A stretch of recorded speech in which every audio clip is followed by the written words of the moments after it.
Allô, c'est Marie-Lou. Je suis vraiment contente de vous retrouver cette semaine. Aujourd'hui, je reçois mon très bon ami Alexis Durand-Brault. Pour vous situer un peu, Alexis, c'est un réalisateur, c'est un producteur, c'est un directeur photo, puis il écrit même aussi. C'est lui qui est derrière des séries marquantes comme Mégantic, Sortez-moi de moi, Chantal Degg, Portrait robot, Monsieur Big, il y en a tellement. Alexis, c'est un fonceur, un gars qui a la culture québécoise tatouée sur le cœur. Il dit tout haut ce que ben du monde pense tout bas, puis moi, j'admire ça. Parce qu'on va se le dire, on a vraiment besoin de personnes comme lui en ce moment. Notre culture traverse des années pas faciles, puis des voix comme la sienne, ça fait du bien. Ce que je retiens de notre rencontre, c'est qu'on est vraiment plus forts ensemble. Si on veut que notre culture survive, qu'elle continue de grandir, on n'a pas le choix de serrer les coudes puis de chercher des solutions collectivement. Vous allez voir, Alexis, il est fascinant, il est drôle, il est passionné. Bref, c'est vraiment un invité comme on les aime. Bonne écoute, puis merci d'être là. Ça me fait vraiment chaud au cœur. À bientôt et bienvenue chez moi.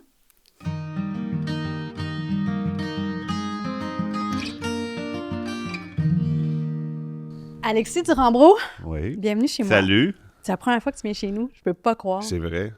Mais c'est vraiment beau. Merci. C'est super homey, c'est super chez vous. Là, genre. Tu trouves que ça me ressemble? Ah, total! T'as une place pour s'évacher partout, pour être comme plus confortable tout le temps. Ah, c'est ça que je dégage pour toi? Ouais, tu veux être confortable encore plus. Ah ouais? Princesse au petit pois. Ah ben oui, c'est ça, c'est ça. C'est ça ta vision de moi. À peu près. Non, mais c'est très beau. Merci. Toi, c'est comment chez toi?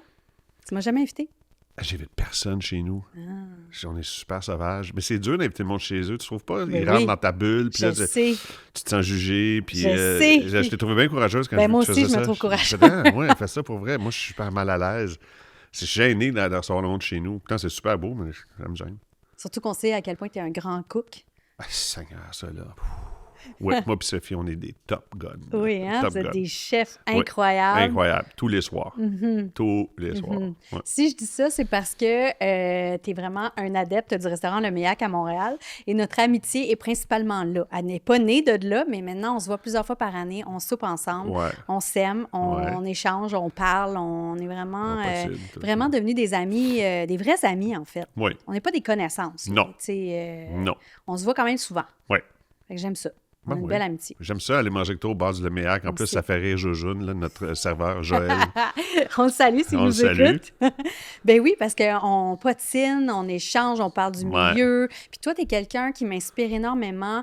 T'es workaholic, ça, je sais pas si je dois admirer ça, mais ça m'inspire dans le sens que tu travailles vraiment fort, t'es très déterminé, Ouais. t'es passionné, Ouais. t'es quelqu'un qui revendique, t'es Beaucoup. quelqu'un qui a pas la langue de bois, tu Non. parles fort, tu Ouais. as des opinions tranchées. Ouais. Puis toi, tu me stimules, tu me brasses, tu me chicanes même. Ouais. Ouais, c'est ça Ouais. notre amitié. Ouais. Ouais, c'est vrai. C'est vrai. Puis toi, tu me fais rire. Fait que ça marche. Mais c'est ça, je me demandais, moi, je sers à quoi dans Pas notre grand-chose, mais tu me fais rire. Oui, parce que Puis c'est- j'ai pas beaucoup d'amis dans le milieu. Non? Non. C'est dur d'avoir des amis dans ce milieu-là. Pourquoi tu dis ça? Surtout quand tu es producteur, réalisateur, t'as comme une relation un peu de pouvoir. pouvoir. J'aime pas dire ça parce que le pouvoir... là, bon. C'est dur des fois d'avoir des amis. Si tu vas engager la personne, toi, t'attends pas après moi que je t'engage. Quoi, t'adorerais ça, là, mais... Il faut comprendre qu'on a beaucoup d'humour ensemble. Ouais, bon, on peut se bitcher un peu. Oui, on se mais, bitche un peu. Mais c'est ça. Fait que non, j'ai pas tant d'amis que ça dans ce métier-là. Mais en fait, on n'a pas d'amis tant que ça dans la vie. Là. Ouais. Ben, à part toi, là, t'as toujours des amis Oups. partout. Là. Tu sais quoi? Tout t'as des amis. À chaque fois que quelqu'un rentre ici, « Ah, mon ami! » Je t'ai vu sur les réseaux sociaux. Ben là, c'est sûr que le balado fait que j'invite mes amis. Ben oui. Fait que là, à un moment donné, oui. ça part comme ça. Là, si le balado dure plusieurs années, à un moment donné, mon cercle va s'élargir, puis ça sera plus que mes amis proches. Mais c'est vrai qu'on dirait que j'ai commencé avec les gens que je connais le plus, c'est plus sécurisant. C'est un safe Ben oui. space de parler Ben avec oui. le monde que j'aime. là. Ben oui, ils vont pas te planter en ondes, là. Ils vont Ben, pas me dire des peut-être. niaiseries. Toi, je suis un peu inquiète. Ah non, non, je suis fin, je suis fin, je suis fin. Je te jure, je vais être super gentil. Mais ça se peut que j'ai des commentaires Ouais. intenses, mais ça va être bon pour ton podcast. Hein. On a un partenaire avec nous qui est Tréma. Est-ce que je peux t'offrir un café glacé? Absolument, je vais Oui. encourager Tréma, Regarde. qui paraît-il est très très bon. Oui. T'as vanille, Ouais. café latte ou mocha? Café latte. Oui. C'est quel ton préféré, toi? Latte. Voilà. Merci, t'es fine. Santé, mon ami. Santé, chin chin. Chin chin. Ah, c'est bon. Ah, je pensais à haïr ça. Comment ça? Moi, je sais pas, moi, toutes ces petites canettes-là, là, avec des logos bizarres, là, que ça, c'est pas, c'est pas. Il y a beaucoup de canettes en ce moment. Il y a beaucoup de trucs de. Puis c'est vrai, tu goûtes à ça, mais ça, c'est bon. Oui, il est bon. Y a-tu plein de sugar puis tout, là? Ben, c'est sûr qu'il y en a un peu, là, quand même. Ah, c'est beau. Bon, ben bravo, Louis Morissette. Alexis, t'es tellement de choses en même temps. Les gens te connaissent peut-être, mais il y en a peut-être qui te connaissent pas. Personne me connaît. Donc, toi, tu es réalisateur, Ouais. producteur, Ouais. directeur photo. Ouais. T'es le chum à Sophie Lorrain. Aussi, entre autres. Qu'est-ce que je dirais d'autre? En fait, tu sais tout faire. Mais j'ai pas le choix. T'as pas le choix. Parce que gagner sa vie dans ce métier-là, tu sais, gagner sa vie 1 an, c'est fun. 2 ans, ça va. 3 ans, 4 ans. 20 ans, élever des enfants dans ce business-là, faut que t'en fasses ces affaires. Puis aussi que, c'est comme là maintenant, j'écris de plus en plus. La série que je viens de faire, j'ai écrit 6 épisodes sur 10. En fait, c'est parce que quand j'ai commencé, je pensais que tout le monde savait.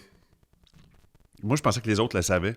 C'est normal quand tu commences, tu dis, ben les autres, ils le savent. Tu comprends? C'est quoi? Tout. Tu comprends? Tout. Tu dis tout le temps, ben les autres, ils le savent. Moi, je sais rien. Puis finalement, fake it until you parles de make it. l'industrie. L'industrie, les gens qui t'entourent. Tu sais, fake it until you make it. Là. C'est bien gros ça. Fait qu'à un moment donné, tu fais, tu sais, mettons, je sais pas, on avait un problème sur Mégantic, l'auteur était épuisé, ben, j'ai fait, OK, ben, je vais écrire des épisodes, j'ai pas le choix, je tourne, si j'ai pas le choix, fait que je vais en écrire 3, puis je les ai écrits, puis je me suis organisé, puis c'est un peu ça, c'est la force des choses qui fait que, tu sais, mettons, les producteurs, avant, je pensais qu'être producteur, il y avait comme une science là-dedans, puis c'était incroyable. Mais pas pantoute, là, je veux dire, toutes les shows tiennent avec du scotch tape puis de la broche, puis là, on gosse, puis... Fait que c'est juste par la force des choses que je fais tout. Mais mettons, là, pour ceux qui nous écoutent puis qui ne connaîtraient pas nécessairement les projets que tu as faits, nomme-moi dans le fond tes c'est plate derniers de parler projets. de moi comme ça. Ça va être long comme Hey, ça. mais on va Ah, parler de plein d'affaires, mais c'est là. tellement plate de parler de moi. Non, ça va c'est être pas pas intéresser ton plate. monde. Ils vont C'est pas plate. On va parler aussi de tes opinions, mais il faut quand même commencer par la base. J'ai fait là. des séries, beaucoup de séries comme... là, la dernière que je viens de faire, c'est Mr. Big 2. J'ai fait le 1 avant. J'ai fait 3 ans de Portrait Robot, 5 ans de Secours de Béatrice. J'ai fait Sortez-moi de moi, Mégantic. Chantal Daigle, j'ai fait des films, La Petite Reine, j'ai fait Le Cœur qui me rend dernier. C'est fait bon. C'est ça, hein? T'en as, hein? Oui, c'est correct. Mais c'est pour gagner sa vie, Oui, je sais. hein, comme toi. Puis tu as commencé jeune. Trop. Tu as commencé à 23 ans, tu étais directeur photo. Ouais. Puis on s'est connus à ce moment-là déjà. Ouais. Et que j'étais ici. Ah, tu tripais sur moi, ben raide. Ah non. Total. Hey, tu me tapais ses nerfs. Ah, tu tripais sur moi? Ah non, tu moi me tournais j'avais autour genre tout le temps. 17 ans, quelque chose comme ça, 18 ans. Ah, je je voulais suis pas tellement... si plus vieux que toi. Je voulais tellement faire ça, ce métier-là. Ouais. Puis là, on m'avait présenté à toi, tu m'avais reçu, on dirait que tu étais super prétentieux, tu étais au-dessus de tes affaires, là, puis tu étais comme, on dirait que tu me disais... L'arrogance de la jeunesse? Ah ouais, vraiment. L'arrogance de la jeunesse, hein? Est-ce que tu assumes? En fait, je vais te dire, quand je suis... premièrement, j'ai commencé à devenir un directeur photo connu à 23 ans. C'était bien trop jeune. J'ai pas compris qu'est-ce qui s'était passé. Il y avait des gens qui avaient vu des vidéoclips, même pas bons, que j'avais fait. Puis je sais pas comment ça se fait, je suis devenu la saveur du mois. Puis là, je me suis ramassé sur des plateaux avec des gens aux égos surdimensionnés. Là. C'était incroyable là, ce que je vivais, dans le sens où, à cet âge-là, je rencontrais des gens, un, beaucoup plus vieux que moi, deux, qui avaient fait plein de grosses affaires.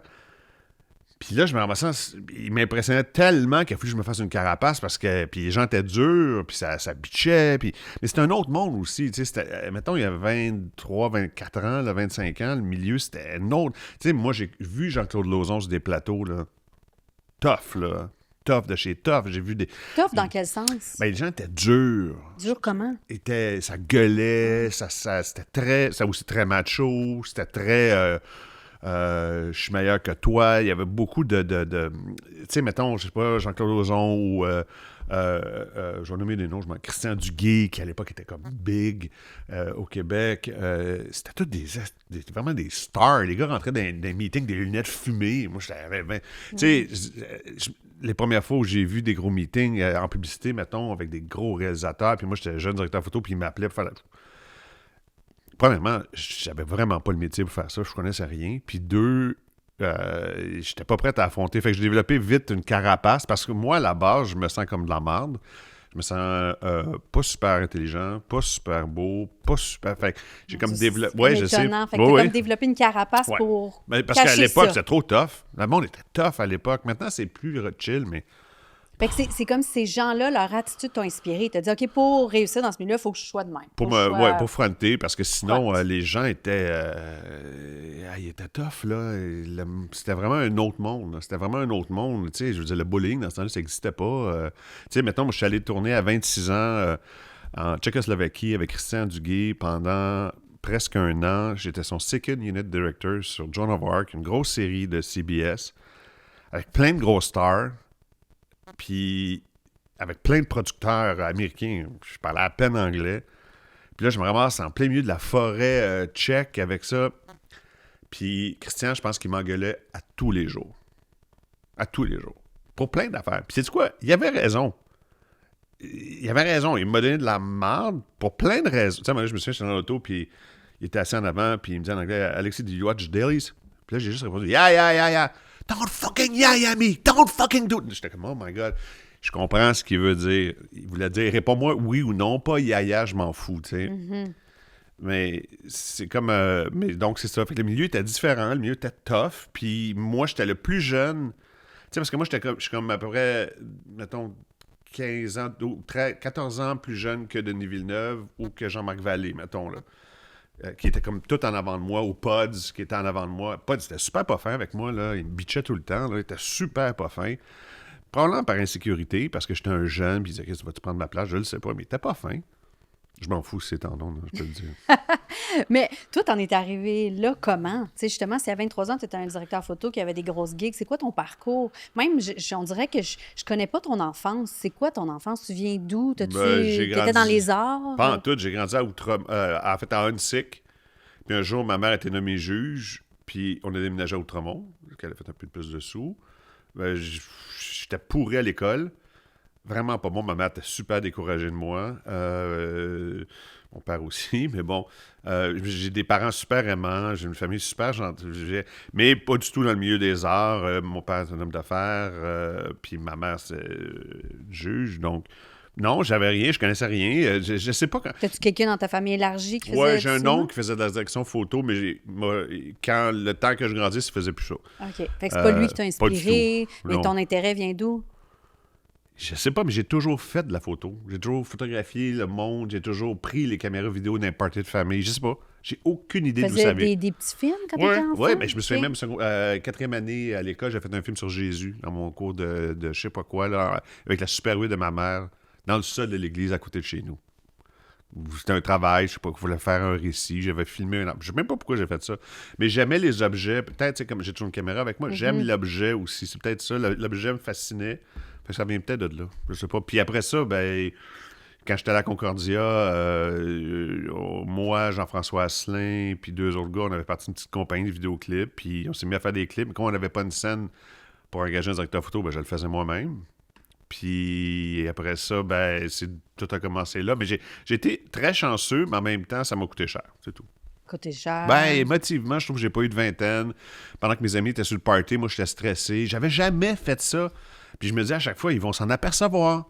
Fait qu'il faut que je trouve que... Fait que là, mettons, à l'époque, on tournait en pellicule, la nuit, je me levais, puis j'allais au laboratoire en cachette à 3 h du matin vérifier mes images pour être sûr que le lendemain matin, le producteur, s'il y a un problème, que je le sache avant lui, parce que j'étais inquiet. J'avais jamais fait ça. C'est ça quand même, tu sais, c'est... Puis il y a aussi qu'à l'époque, c'était le début des nouvelles technologies, c'était à l'époque de la digitalisation de l'image, c'était des premiers effets spéciaux incroyables. Fait qu'il y avait tout un nouveau pan d'industrie qui n'existait pas avant. Puis je suis rentré en plein dans... Tu sais, j'étais directeur photo sur les Monsieur B avec Jean-François Pouliot, tu sais. C'était compliqué, les Monsieur B à l'époque, les pubs de Belle. C'était vraiment intense. Avec Benoît Brière. Ouais. C'était vraiment intense. C'était vraiment, vraiment compliqué à faire. Fait que c'est juste que je trouve que j'ai mangé une partie de ma jeunesse à être stressé parce que je savais pas ce que je faisais. Je l'apprenais sur le tas. Puis le seul bon réflexe que j'ai eu à l'époque, c'est de prendre tous des chefs de département, chef électro, chef machinot, assistant quand même, tout plus vieux que moi, tout plus expérimenté que moi. Ce qui fait que, dans le fond, mon chef électro, qui était Robert Matiguette à l'époque, que j'adore, que je salue, ben, c'est lui qui faisait la job. Là. Je disais, hey, moi, je veux ça, et puis il m'arrangeait tout ça. C'était ça, l'histoire. Là. Est-ce que tu regrettes d'avoir Oui. autant travaillé? Oui. Jeune, je pense que je voulais aller trop vite. J'aurais pu slacker. j'aurais pu slacker, j'aurais pu ne pas tout prendre sur mes épaules. Ça, regarde, après ça, tu sais, si j'avais pas fait ça, peut-être que je serais pas ici. Je sais pas. J'ai aucune crise d'idée. Si tu n'avais pas fait ça, tu penses que tu aurais fait quoi? Tu avais d'autres intérêts? En fait, moi, dans la vie, j'aimerais ça être portraitiste. Portraitiste? Ouais, photographe. OK. Mettons Karsh, le grand photographe canadien qui a photographié tous les grands de Churchill à Riopelle en passant. Bon, je trouve que c'est tellement un beau métier. Tu sais, un monsieur qui arrive, mettons, madame, whatever, qui s'installe, OK, qui installe son gros appareil photo et qui fait un portrait. Et que ce portrait-là devient l'image marquée dans le temps de cette personne. Je trouve ça... J'aurais peut-être fait ça. Je trouve ça incroyable de faire ça. Ça, c'était écœurant. C'est quand t'arrives, tu sais, mettons, quand il a photographié Churchill avec la main change, puis il était pas de bonne humeur, Churchill, puis c'est l'espèce de bulldog. Cette image-là, elle reste. Fait que c'est ça qui... Il a photographié la reine aussi d'Angleterre, Hemingway, la photo d'Hemingway qu'il a faite, elle est magnifique. Elle résume tout Hemingway. Peut-être que j'aurais fait ça, ouais, mais c'est pas payant. Puis, ben, il n'est pas trop tard, ça pourrait être un projet de Mais retraite. non, c'est pour ça que je fais des photos tout le temps. C'est pour ça que, tu le sais, je te photographie tout le temps. J'amène toujours mon appareil photo partout où je vais. Puis, je photographie les gens juste pour le plaisir de... J'ai parti ça d'un film qui s'appelle... comment il s'appelle? Il s'appelle Une pure formalité. C'est un vieux film de Giuseppe Tornatore avec... c'est le réalisateur de... Cinéma Paradiso. Puis le film, il y a le personnage principal, il est à la fin de sa vie, puis il prend un sac, puis il le dépose sur sa table, puis il sort tous les visages qu'il a rencontrés dans sa vie, puis il avait pris comme habitude d'apporter un appareil photo, puis il photographiait tous les visages qu'il rencontrait dans sa vie. Puis là, à un moment donné, il se met à fouiller là-dedans, puis il voit plein de visages qui se souviennent, qui se souviennent. Puis j'ai tellement trouvé ça beau que je me suis mis à faire ça il y a très, très longtemps. Donc, j'ai des milliers de photos de toutes sortes de monde que j'ai croisés dans toutes sortes de situations. Je ferais rien que Tu ça. vas faire une exposition? Non. Non. Ouais, non. Mais sont-tu belles, tes photos? Ouais, ils sont écœurants. Tu vois, on voit bien ton humilité, Ils sont là. écœurants, c'est pas mieux, là. L'autre jour, t'en as fait une de moi dans un stationnement en sortant là, du restaurant. Oui. Ouais, t'avais l'air de me cruiser sa photo. Oh, n'importe quoi. Ouais, je te Bon, jure. voilà, ça résume bien notre amitié. C'est ça. C'est aussi symbolique que je te reçois aujourd'hui parce que tu fais partie de mon choix de faire du balado. Oui, je sais, je suis engueulé au Léméric à Ouais. cause de ça. Ben, en fait, l'idée trottait dans ma tête de faire du balado. Je t'en ai parlé, j'avais besoin de ton opinion. Parce que toi, tu m'aurais dit « Ah, Marie-Lou, le balado, c'est poche, fais pas ça, c'est de la merde! » Ou finalement, c'est pas ça que tu m'as dit. Tu m'as dit « Hey, fonce, c'est écœurant, j'en écoute tellement, c'est l'avenir. Ouais. Qu'est-ce que tu m'as dit? Ben, j'ai juste dit de le faire. Je sais qu'il y en a beaucoup, mais en même temps, je pense que c'est un nouveau mode de communication. Parce que c'est comme le retour de la radio AM. Je t'explique, c'est que aujourd'hui, si tu fais, mettons, peut-être j'étais à Tout le monde en parle, ou n'importe quelle émission, même à la radio, tu sais, je m'en vais faire une la semaine prochaine, j'ai 9 minutes. Tu comprends? Je suis invité à une émission, je sais pas quoi, du Canada, 9 minutes. T'as besoin de ramasser tes affaires, puis de clipper bien comme il faut, puis de puncher. Tu peux pas... Alors que le balado, ce qui est le fun, c'est que... Je pense pour ça que les gens l'écoutent, c'est parce qu'ils entendent les gens penser. Fait que c'est le fun parce que tu entends la personne penser tout haut, puis des fois dire « Hey, tu sais ce que je dis? En fond, je suis dans le champ total. » Ils sont capables de nuancer. Et comme le monde est de moins en moins nuancé, je pense que c'est pour ça que les balados... je pense vraiment que c'est quelque chose d'essentiel aujourd'hui parce que sinon, tout est trop clippé, tout est trop Instagramish, story, des images trop vite. Fait que quand tu veux donner ton opinion sur quelque chose, c'est très dur de passer, tu le sais mieux que moi parce que tu as fait 12 milliards de médias, passer une idée, passer une pensée en 4 minutes et demie à la radio le matin ou en 12 minutes et quart à Tout le monde en parle alors que tu es sous pression, tu es sur le gun. Tandis que les balados, c'est pour ça que... Puis comme tu es une fille qui écoute bien, qui a beaucoup d'écoute, contrairement à moi, t'as vraiment une bonne écoute. T'écoutes bien les gens. Mais je pense que ça vient de l'actrice en toi. Là. Ben je me suis dit, ça va marcher. Mais je t'ai dit, mets pas de thème là-dedans, parce que ça va me taper ses nerfs. Je sais ça vient de toi. Parce que je me cherchais un thème. Tu m'as dit, non, j'en écoute plein. Moi, ils n'ont pas de thème. Non, ce qui est le fun, c'est la discussion. On s'en fout de je trouve que quand il y a un thème, ça fait que c'est moins surprenant, tandis que tu peux m'inviter moi, qui va dire des niaiseries ici, puis tu vas avoir, je sais pas, moi, ton ami, je sais pas, une autre amie actrice, puis avoir une autre complètement vision des choses, puis ça fait qu'à chaque fois, les gens ont une surprise de qui ils vont écouter pendant 1 heure et quart en faisant de la bouffe, en auto, en conduisant. Puis tu sais, mettons, c'est aussi que je trouve que tes invités, ils ont plein probablement de... Tu sais, une personne n'est jamais uniquement qu'une chose. Fait qu'on peut bien parler de mon travail, mais mettons, moi, j'adore les histoires d'extraterrestres. Bon. Tu comprends? Tu m'en as jamais parlé. Non, je sais, j'adore les histoires d'extraterrestres, ça me fait rêver. C'est pas important, mais tu comprends? Les gens ne sont pas qu'une chose. Fait qu'un balado, je trouvais qu'il faut pas l'encadrer, il faut le laisser lousse, puis c'est toi puis ton monde qui vont finir par intéresser le monde, sinon ça va être plate. Sinon, c'est comme un sujet bon. Toi, t'écoutes quel balado? Tout. C'est quoi tout? Écoute, tout, le truc du CEO américain. J'écoute beaucoup en anglais, par exemple. Le CEO américain. Mike Ward, j'ai écouté souvent. J'ai écouté, écoute, beaucoup de sport aussi, il faut le dire. J'adore les balados de sport. Ça me fait... parce que le sport, c'est comme tu peux t'enflammer, mais ça reste quand même très ludique. Fait que les gars, ils s'engueulent ou les filles s'engueulent à la radio, au podcast, puis finalement, c'est pas grave, c'est juste du hockey. T'sais. En tout cas, j'aime ça parce que c'est toujours un peu une surprise, puis il n'y a pas de... Puis t'entends le monde penser, au lieu de voir la personne stressée. C'est pour ça, tu sais, souvent, je vois des invités ou des amis à moi qui passent à la télé, puis je le sais que t'es... la question qui te tue. C'est tough, là. C'est difficile d'être pertinent, de bien répondre, même pour quelqu'un qui a du métier. Ma blonde, tout le monde en parle, elle a déjà dit que la parité, elle s'en cirait, qu'elle n'avait rien à cirer. C'est pas ça qu'elle voulait dire, mais c'est comme ça qu'elle l'a dit. Fait que, tu sais, mais si, mettons, c'était dans un podcast, elle aurait pu nuancer, puis les gens auraient compris ce qu'elle voulait dire par là. Elle aurait exprimé sa pensée, il y aurait un échange, elle serait revenue dessus. Puis en plus, toi, tu t'intéresses, contrairement à moi, à peu près à toutes. Pourquoi contrairement à toi? Je m'intéresse. Là, c'est tous les balados que tu dis, j'écoute toutes sortes d'affaires, je m'intéresse aux extraterrestres. Non, mais toi, ça t'intéresse, je sais pas, t'es plus curieuse que moi. T'aimes ça voyager. Moi, j'aime ça voyager quand il y a un but. Toi, t'aimes ça juste voyager. Tu comprends? Moi, ça me prend un but. Un but de travail ou... Quelque chose. Ça me prend un but. Okay, tu peux pas partir juste, OK, on s'en va flâner, prendre des cafés à Londres. Ouais, mais il va y avoir un but. Ça va être quoi? Je sais pas. Un show, voir je veux voir un acteur dans une telle pièce, ou je veux voir...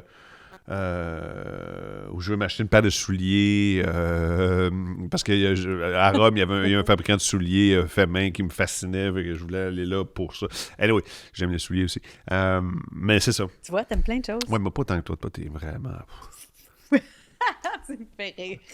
C'était vraiment intense. On a tourné aussi des pubs ensemble.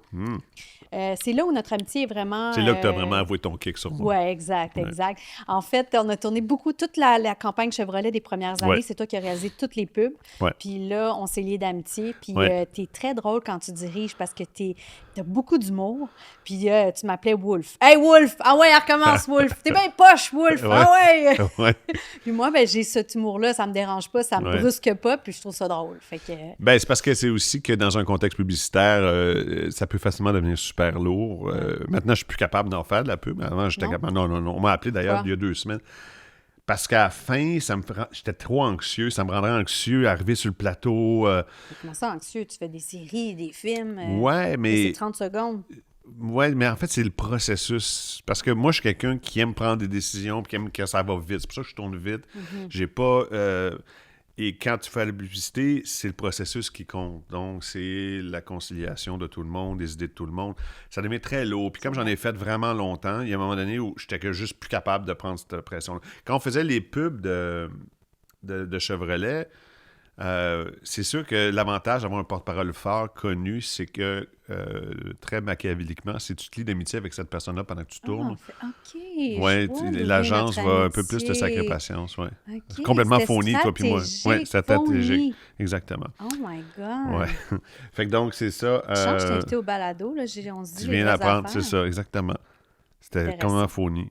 Mais après ça, c'est devenu autre chose. Non, c'est pas vrai. Mais c'est vrai quand même que quand tu n'as pas de parole fort, c'est plus facile. Mettons, j'avais fait des monnaies royales du Canada avec Véronique Cloutier, puis c'était super facile de travailler avec elle, puis on se comprenait entre les lignes, puis c'est comme toi, tu sais, on va en faire une plus de soirée, Marie.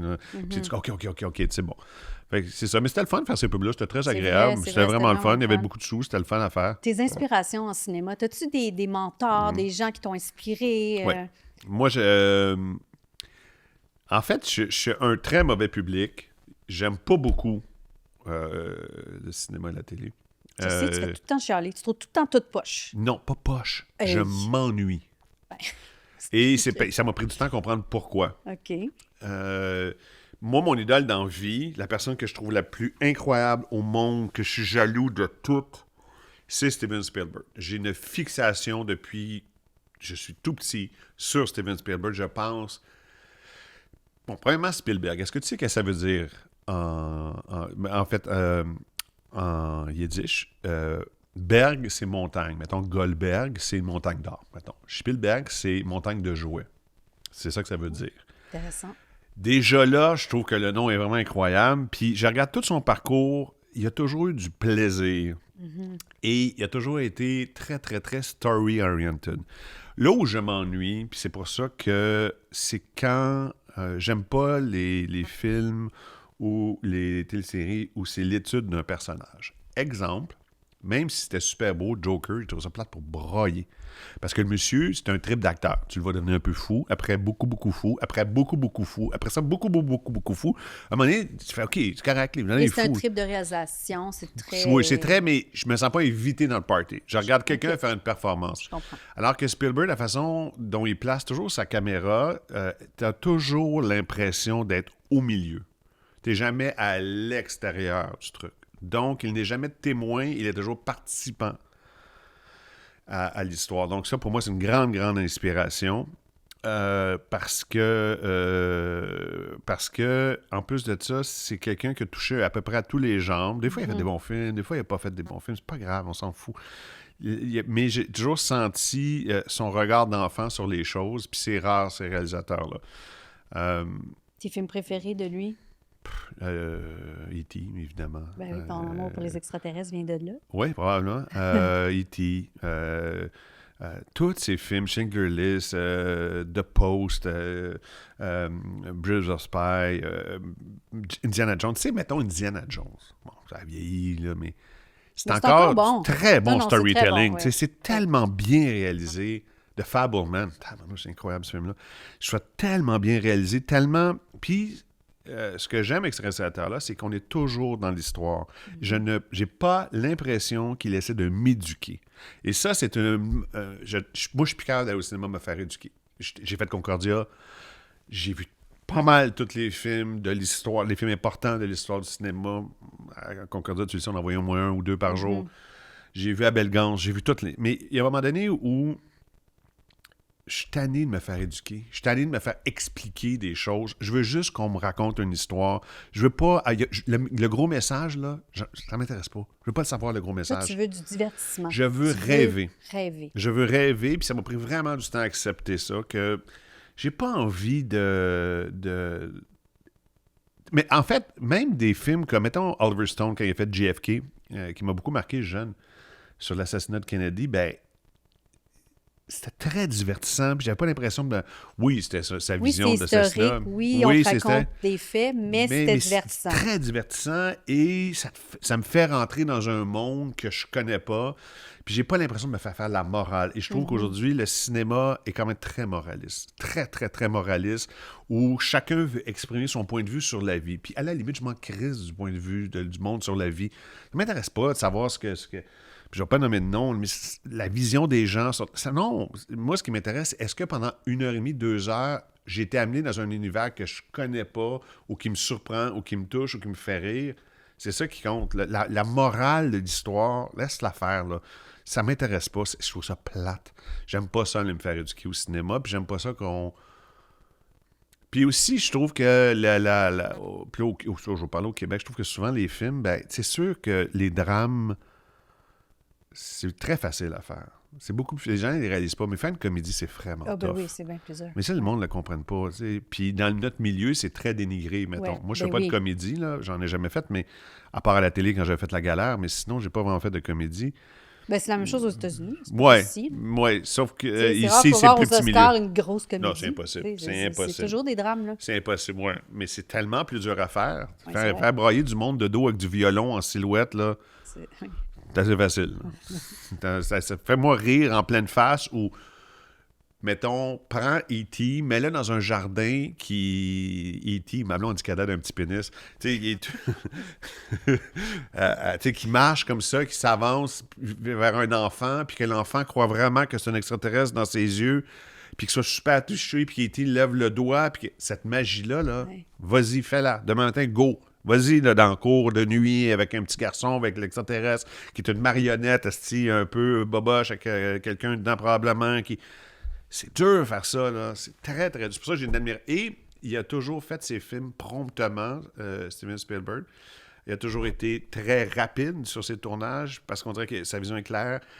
J'aime pas aussi les films qui sont réalisés par les monteurs, puis ça arrive beaucoup, c'est-à-dire que le réalisateur a fait plein de coverage, des gros plans, puis le kit, puis c'est le monteur qui va patch. Je trouve que Steven Spielberg a vraiment une vision de qu'est-ce qu'il veut faire et comment il veut montrer la scène. Donc, c'est pour ça que j'ai une fixation. Puis, outre Spielberg? J'ai beaucoup aimé Claude Sautet, un réalisateur qui a fait, un réalisateur français qui a fait Nelly Arnaud, un cœur en hiver, qui a fait Vincent Paul, François les autres, César Rosalie. C'est plus français, mais c'est du grand storytelling encore. C'est très cinéma français, mais on rentre dans l'histoire et sa caméra veut dire quelque chose. C'est un gars qui... Il n'y a personne qui essaie de me passer de message là-dedans, mais c'est un film très profond, avec une grande profondeur. Donc, Claude Sautet, certains films de Claude Berry aussi. Colin Serrault, j'adore Colin Serrault. Tu sais, prends un film comme 3 hommes et un couffin. Je l'ai regardé il n'y a pas longtemps. Ça a super bien vieilli. Okay. Attends, là, t'as-tu les acteurs qu'il y a là-dedans? Ils ont oublié d'être mauvais, eux autres. Mais tu sais, Coppola aussi. Coppola pour son courage. Parce qu'il a fait des affaires... ça... Mettons, à chaque fois qu'il a fait un film, tout le monde a traité de niaiseux, d'épais, de pas bon. À chaque fois qu'il a fait des films. Quand il a fait The Godfather, tout le monde disait qu'il voulait le sacrer dehors, c'était un pas bon. Quand il a fait Apocalypse Now, c'était un désastre. À chaque fois qu'il fait des films, tout le monde... Là, il vient d'en faire un il y a 2 ans, il vient de sortir Megapolis, tout le monde dit que c'était un désastre. On verra dans 10 ans qu'est-ce que le monde en pense, mais son courage m'impressionne parce que ça prend des... sa résilience de continuer malgré, puis de mettre l'argent. C'est lui qui mettait l'argent. Attends, là, faut le faire, puis faire rire de lui, puis se faire traiter de pas bon, puis d'imbécile. T'imagines? Puis de continuer. C'est incroyable. Toi, tu te situes où dans ton storytelling, dans ce que tu fais comme cinéma ou télé? M'a dit où je suis rendu dans ma vie, puis je suis pas sûr que ça intéresse ton monde, mais m'a dit pareil. Non, mais c'est vrai, le monde doit faire. Il est fatigant avec ces histoires-là. Si je pensais ça, je t'aurais pas invité, Alexis. Non, je trouve que tu es un personnage fascinant. J'en suis... Hey, c'est tellement deep ce que je vais dire, mais j'en suis à un point où je m'aperçois que notre pérennité à tous, pas juste au Québec, mais dans l'ensemble du monde, c'est tellement court, c'est-à-dire que tu vois, la semaine passée, je tournais avec une jeune actrice qui sort de l'École nationale. Okay? Elle est passionnée de théâtre. Elle va voir tout ce qui se fait à Montréal. Elle va souvent à la Comédie Française à Paris pour voir des pièces, pour voir des acteurs jouer des classiques.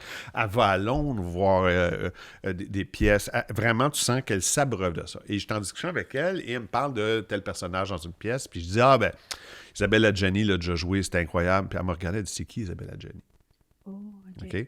C'est pas parce qu'elle n'est pas cultivée. Mais non, mais elle est jeune. Elle est jeune. La pérennité, c'est rien. Non, c'est ça, elle n'est pas dans cette génération-là. Donc, ça revient à maintenant ma vision des choses actuellement sur... La seule chose de vrai, c'est le plaisir que tu éprouves en la faisant. Après, avant, on s'en fout. Parce qu'après ça, qu'est-ce qui reste pas? Quand, tu sais, je viens de faire une série, Mr. Big 2, qui est une série policière un peu... tu sais, ça... Je ne veux pas dire insignifiant, mais... Je dis, oui, ça n'a pas une grande signification, c'est vraiment du divertissement, pur divertissement, mais quand je le fabrique, j'ai beaucoup de plaisir à le faire. Mm-hmm. C'est surtout en plus la 2e saison. Vraiment beaucoup de plaisir à le faire, puis finalement, il y a juste ça d'important. Le reste, là, c'est le plaisir. Important pour toi dans le moment présent, ouais. Mais est-ce que tu as un souci de legs? Non. Tu t'en fous? Ah, total, parce que, ça, écoute... souvent, je fais passer, mettons, là, on a souvent des stagiaires à la caméra, tiens. Je fais passer, puis là, les stagiaires font, OK, qui est Pierre Mignot? Ils n'ont aucune idée. Pierre Mignot est un grand directeur photo des années 70, 80, 90. Qui est Jean Baudin? Qui est Jean-Claude Lauzon? Personne ne s'en souvient. OK, mais des fois, tu vas leur nommer les œuvres qu'ils ont faites, ils vont connaître. Ouais, c'est rare qu'ils vont connaître. Parce que la vie est ce qu'est la vie. Oui, mais ça ne va pas t'empêcher de vouloir laisser un leg. Je ne veux pas laisser de leg. Moi, je pense qu'il faut juste que j'ai du plaisir dans le moment où je fais les choses. Puis l'autre affaire aussi, c'est que je veux plus avoir de l'air intelligent. Je veux pas essayer d'avoir de l'air intelligent. T'as déjà essayé? Oui, j'ai déjà essayé. Oui, j'ai déjà essayé, mais c'est pas moi. Ça marche pas. Je n'ai pas... C'est quoi les œuvres que t'as faites que t'essayais d'être intelligent? je ne vais pas les nommer parce que j'ai honte de plein d'affaires, mais c'est comme... vraiment, tout ce qui reste, c'est le moment où je fabrique quelque chose et avec les gens avec qui je le fabrique, avec qui j'ai du plaisir. Ou, tu sais, mettons, travailler avec François Arnault est quelque chose de très agréable parce que François est quelqu'un qui va te challenger dans le storytelling beaucoup. C'est un gars très, très, très intelligent et c'est vraiment le fun. Au moment où tu cherches quelque chose, tu cherches un ton, tu cherches la scène, tu cherches ci, c'est le fun. Pierre-Yves aussi est comme ça, Pierre Cardinal est comme ça aussi. Antoine Pilon est comme ça aussi.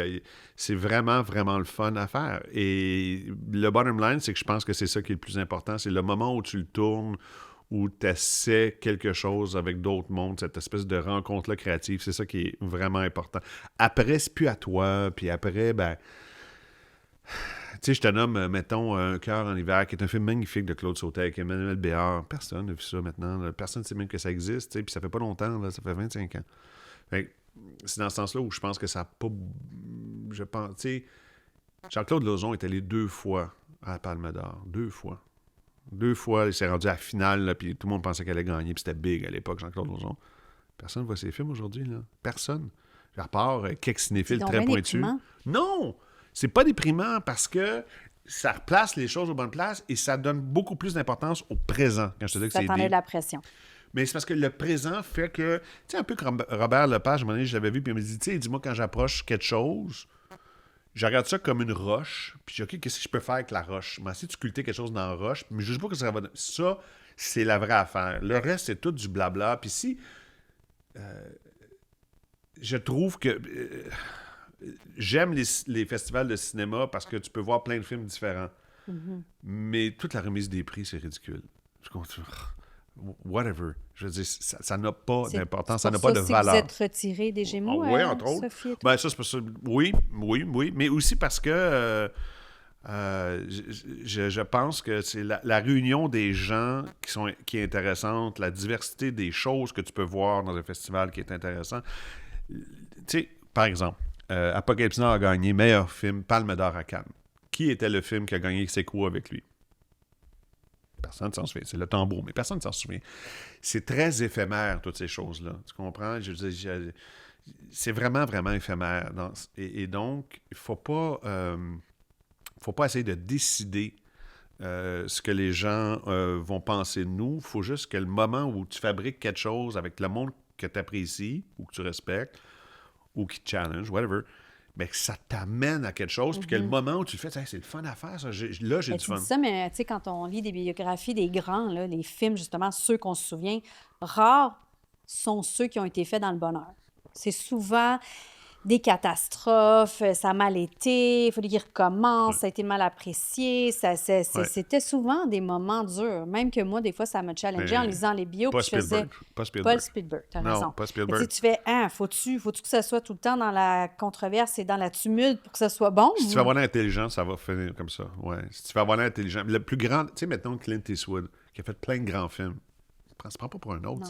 Tu sens qu'il ne veut pas être intelligent, il veut juste te raconter une bonne histoire. Ouais. That's it. Ouais. Je trouve que c'est super important de revenir à ça. Puis de toute façon, si tu vis pour les honneurs dans ce métier-là, tu es dans le trouble. Tu es dans le trouble. Tu vas être malheureux toute ta vie. Tu vas être malheureux toute ta vie, même si tu gagnes. Ouais. Même si tu gagnes. Donc, et surtout si tu gagnes. Chaque fois, moi, j'étais en nomination quelque part, j'espérais pas gagner parce que ça me tente pas de monter sur scène. Puis je suis sûr que ça m'a fait pour toi. Tu fais, non, c'est stressant. Tout le monde va me bitcher. Je vais monter sur la scène. Tout le monde va me juger. Mais c'est ça. C'est pour ça que finalement, c'est le moment où tu fais l'affaire. C'est juste ça. Le reste, on s'en fout. Ça ne veut pas dire que tu fais pas ton maximum, que tu n'essaies pas de vraiment faire la meilleure affaire du monde, mais quand tu prends pas de recul et tu te dis, OK, est-ce que j'ai du plaisir à faire ça? C'est là où le fun commence. Mais comment tu as choisi tes projets? Moi, je suis attiré par qu'est-ce qui est mystérieux. Moi, ce que je veux maintenant, qu'est-ce qui est mystérieux ou qu'est-ce qui est vraiment, qui fait appel à mon enfance. Mr. Big, c'est mon enfance. Dans le sens où c'est des séries papa qui va vite, qui t'en fâches pas d'influence, c'est mon enfance. Pourquoi je suis fasciné par par les extraterrestres, parce qu'en ce moment, je travaille sur un projet là-dessus, parce que ça me fascine, ces histoires-là. Mais tu vois, je me rends compte en écrivant que ce projet-là, c'est un projet où... parce que je trouvais ça super triste à la télé, voir, tu sais, tous les migrants, les pauvres gens qui traversent les frontières pour... Puis là, on leur tire dessus, on met des... Je trouve ça épouvant. Tout ça, je trouve ça rushant. Puis je me suis dit... Puis là, je me suis souvenu d'un vieux discours de Ronald Reagan qui avait dit, si jamais il y a un extraterrestre qui vient sur Terre un jour, on va soudainement tous s'unifier, tu sais. Fait que en ce moment, je leur ai écrit une histoire sur une femme qui tombe en amour avec un homme, mais elle découvre que c'est un extraterrestre. Et là, ça va être le migrant ultime. Si tu tombes en amour avec quelqu'un puis il ne vient pas d'ici, puis tu pensais qu'il venait d'ici, mais c'est pas d'ici, là, tous les préjugés recommencent, mais là, c'est un extraterrestre, peut avoir pas plus migrant que ça. Mais mon histoire est plus compliquée que ça, là, mais en gros, c'est comme... un long-métrage ou une série? Ça, c'est une série. Ça, c'est comme la transposition de ce que je vois des migrants. Parce que j'étais fasciné par... Tu sais, il y a peut-être 6 mois, il y avait l'affaire des drones dans le ciel aux États-Unis. Là, tout le monde était là, les drones. Puis on n'a jamais trop su c'était quoi les drones, là, mais des drones. Puis je me suis dit, OK, on partait de ça. Ah, c'est ça. Ça, c'est ton point de départ. Puis Ouais, après ça, les tu prends un drones. autre sujet qui t'intéresse, qui Ben, c'est parce que les t'attriste. drones, Après il y ça- a des gens qui disent que c'était des extraterrestres, il y a d'autres gens qui disent que c'était l'armée qui surveillait. Fait que je me suis dit, OK, mettons que c'est des drones, ça parle de là, c'est des drones qui sont à la quête de quelqu'un qui court dans la forêt, qui est nu, et qui va traverser les lignes canadiennes et qui va tomber face à face avec une femme sur une petite fermette sur le bord de... Et elle va penser que c'est un homme ordinaire, puis elle va vouloir l'aider parce que c'est un migrant, elle va le cacher, puis finalement, quelques temps plus tard, elle va s'apercevoir que non, c'est pas ça, puis cet homme-là a des pouvoirs surnaturels, mais si elle tombe en amour avec ça, qu'est-ce qui va arriver? Fait que c'est très fantastique, mais c'est comme je travaille en ce moment sur un truc sur le monstre de Memphrey Magog, parce que ça me fait vraiment rire, cette histoire-là.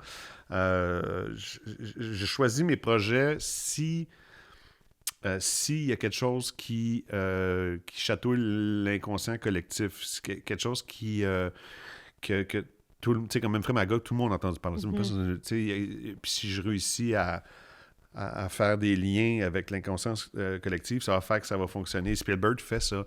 L'affaire des dinosaures, c'était ça. Là. Donc, je suis là-dedans, j'essaie de... Mais là, je suis supposé faire un film plus sérieux avec Michel Marc-Bouchard, que j'aime beaucoup, mais qu'on a beaucoup transformé. Un film, je peux le dire, je pense, avec Isabelle Huppert, François Arnaud, puis Xavier Dolan. Mais Des petits noms, là. Ouais, mais en même temps, là, c'est un film, ça... contenu très sérieux, mais j'essaie vraiment de l'amener vers la magie, vers l'émerveillement, plus que derrière le grand message du film. Parce que je veux pas que jamais le message doit être avant l'histoire, à mon avis. Fait que l'inspiration pour toi, elle vient de toutes sortes de façons. Avec l'actualité, avec comment tu travailles. J'ai décidé que maintenant, vu que je produis, 100% de mon temps est dédié à chercher... je ne veux rien faire d'autre que quelque chose de créatif. Au bureau, ils savent. Achalez-moi pas avec les papiers. Achalez-moi pas avec tout ça. Je ne fais pas ça. Oui, j'assiste à des meetings pour l'argent parce qu'on n'a pas le choix, là, mais 100% de mon temps maintenant est à chercher des histoires, à lire des affaires, à comment améliorer des trucs, à essayer de trouver des solutions pour raconter des histoires qu'on n'a pas... Tu sais, comme par exemple, je rêve de faire Yvon Deschamps. J'ai beaucoup de difficultés. Je suis pas capable de le financer en ce moment parce que j'ai écrit 4 épisodes qu'ils vont lus. Puis je pense que c'est des bons épisodes, mais ça coûte cher. Je suis pas capable de le financer. Fait que bon, là, je l'ai mis ça à la glace un peu. J'espère le ressortir. Fait que là, je travaille sur d'autres choses. Je fais juste essayer tout le temps de penser à qu'est-ce que j'aimerais ça voir, qu'est-ce que je voudrais... qu'est-ce qui m'intéresse, comment tourner une histoire, comment... Tu sais, le plaisir de la mise en scène pure, le plaisir de la création pure, de comment est-ce que je peux raconter cette histoire-là pour qu'elle soit intéressante. Ben, c'est pas mal juste ça qu'il y a de fun dans notre métier. Le reste, là, c'est un peu... Le plateau, c'est le fun parce que tu as des amis, mais fait que j'essaie vraiment de faire ça. Je fais juste ça. Puis Parce que ton étape préférée, c'est laquelle? Le tournage, parce que je suis avec des gens, puis c'est comme si on construisait une maison. Tu sais, on construit une maison bloc par bloc, puis il y a des jours où tabarnouche, ça va moins bien, puis d'autres jours. Fait que c'est pas mal mon étape préférée. Moi aussi, c'est mon étape préférée. Beaucoup vont dire le montage, mais moi aussi, c'est le plateau de tournage, mon étape préférée. Non, mais en fait, moi, j'y vais, mais pas longtemps. Je sors de la salle. Les monteurs qui veulent tout essayer, ils l'essayeront sans moi, ça me tente pas. Ça m'intéresse pas. Comment t'es passé donc de directeur photo à réalisateur, justement parce que tu pensais que tout le monde savait tout faire, puis à un moment donné, tu as dit, hey, ils savent, Ben, ils savent pas, moi le savent faire, pas, moi. moi le faire. Ben, en fait, c'est parce que j'ai eu la chance de travailler avec des vraiment bons réalisateurs de pub. Genre Jean-Michel Ravon, du monde vraiment de bon goût, intelligent, qui m'ont appris plein d'affaires. Mais j'ai travaillé aussi avec plein de pourris, des fraudes. Parce que. Puis ça fait que, puis c'est pas un secret, il y a beaucoup de directeurs photo qui font la job du réalisateur en cachette. Dans la vie, là, je m'excuse, mais c'est une réalité. Il y a beaucoup de réalisateurs qui ne savent pas ce qu'ils font, puis c'est le directeur photo en arrière qui ramasse. Ça, pas tous les réalisateurs, certains. Puis je m'en étais cogné une couple, puis à un moment donné, vu que j'avais un peu de bagou, puis que j'étais grand, puis j'avais les cheveux longs, puis je pense qu'il y a des gens, hey, tu vois-tu réaliser une petite pub là, un petit pub là, puis là, j'ai commencé à faire les deux en même temps, puis là, c'est comme devenu mon trend, là. Ah, je suis un réalisateur, directeur photo, fait que ça va plus vite. C'est devenu ça un peu la patente, puis c'est comme ça que ça a buildé.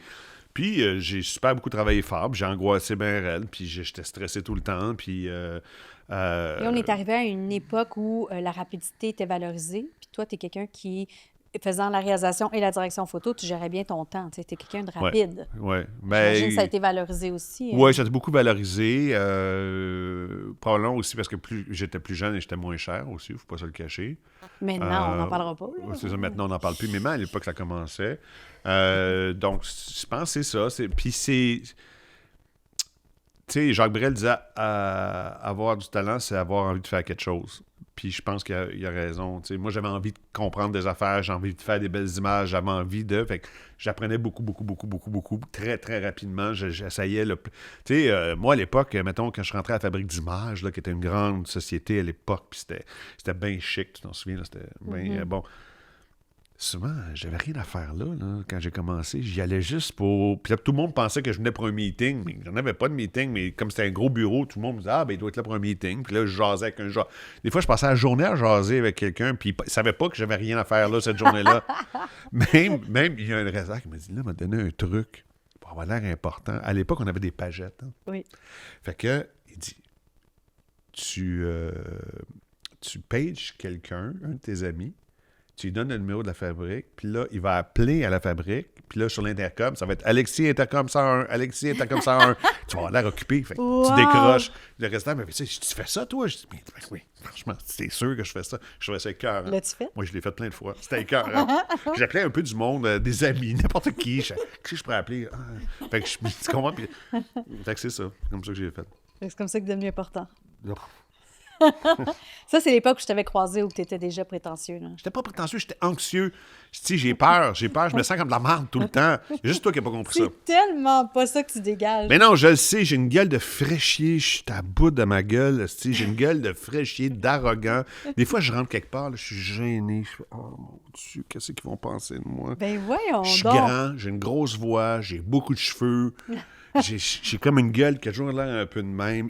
C'est épouvantable. C'est épouvantable.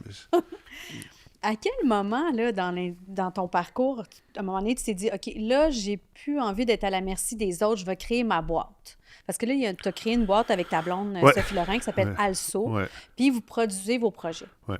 À quel moment cette idée-là est arrivée? Puis, On faisait au secours de Béatrice, puis Sophie, elle produisait avec Attraction, puis...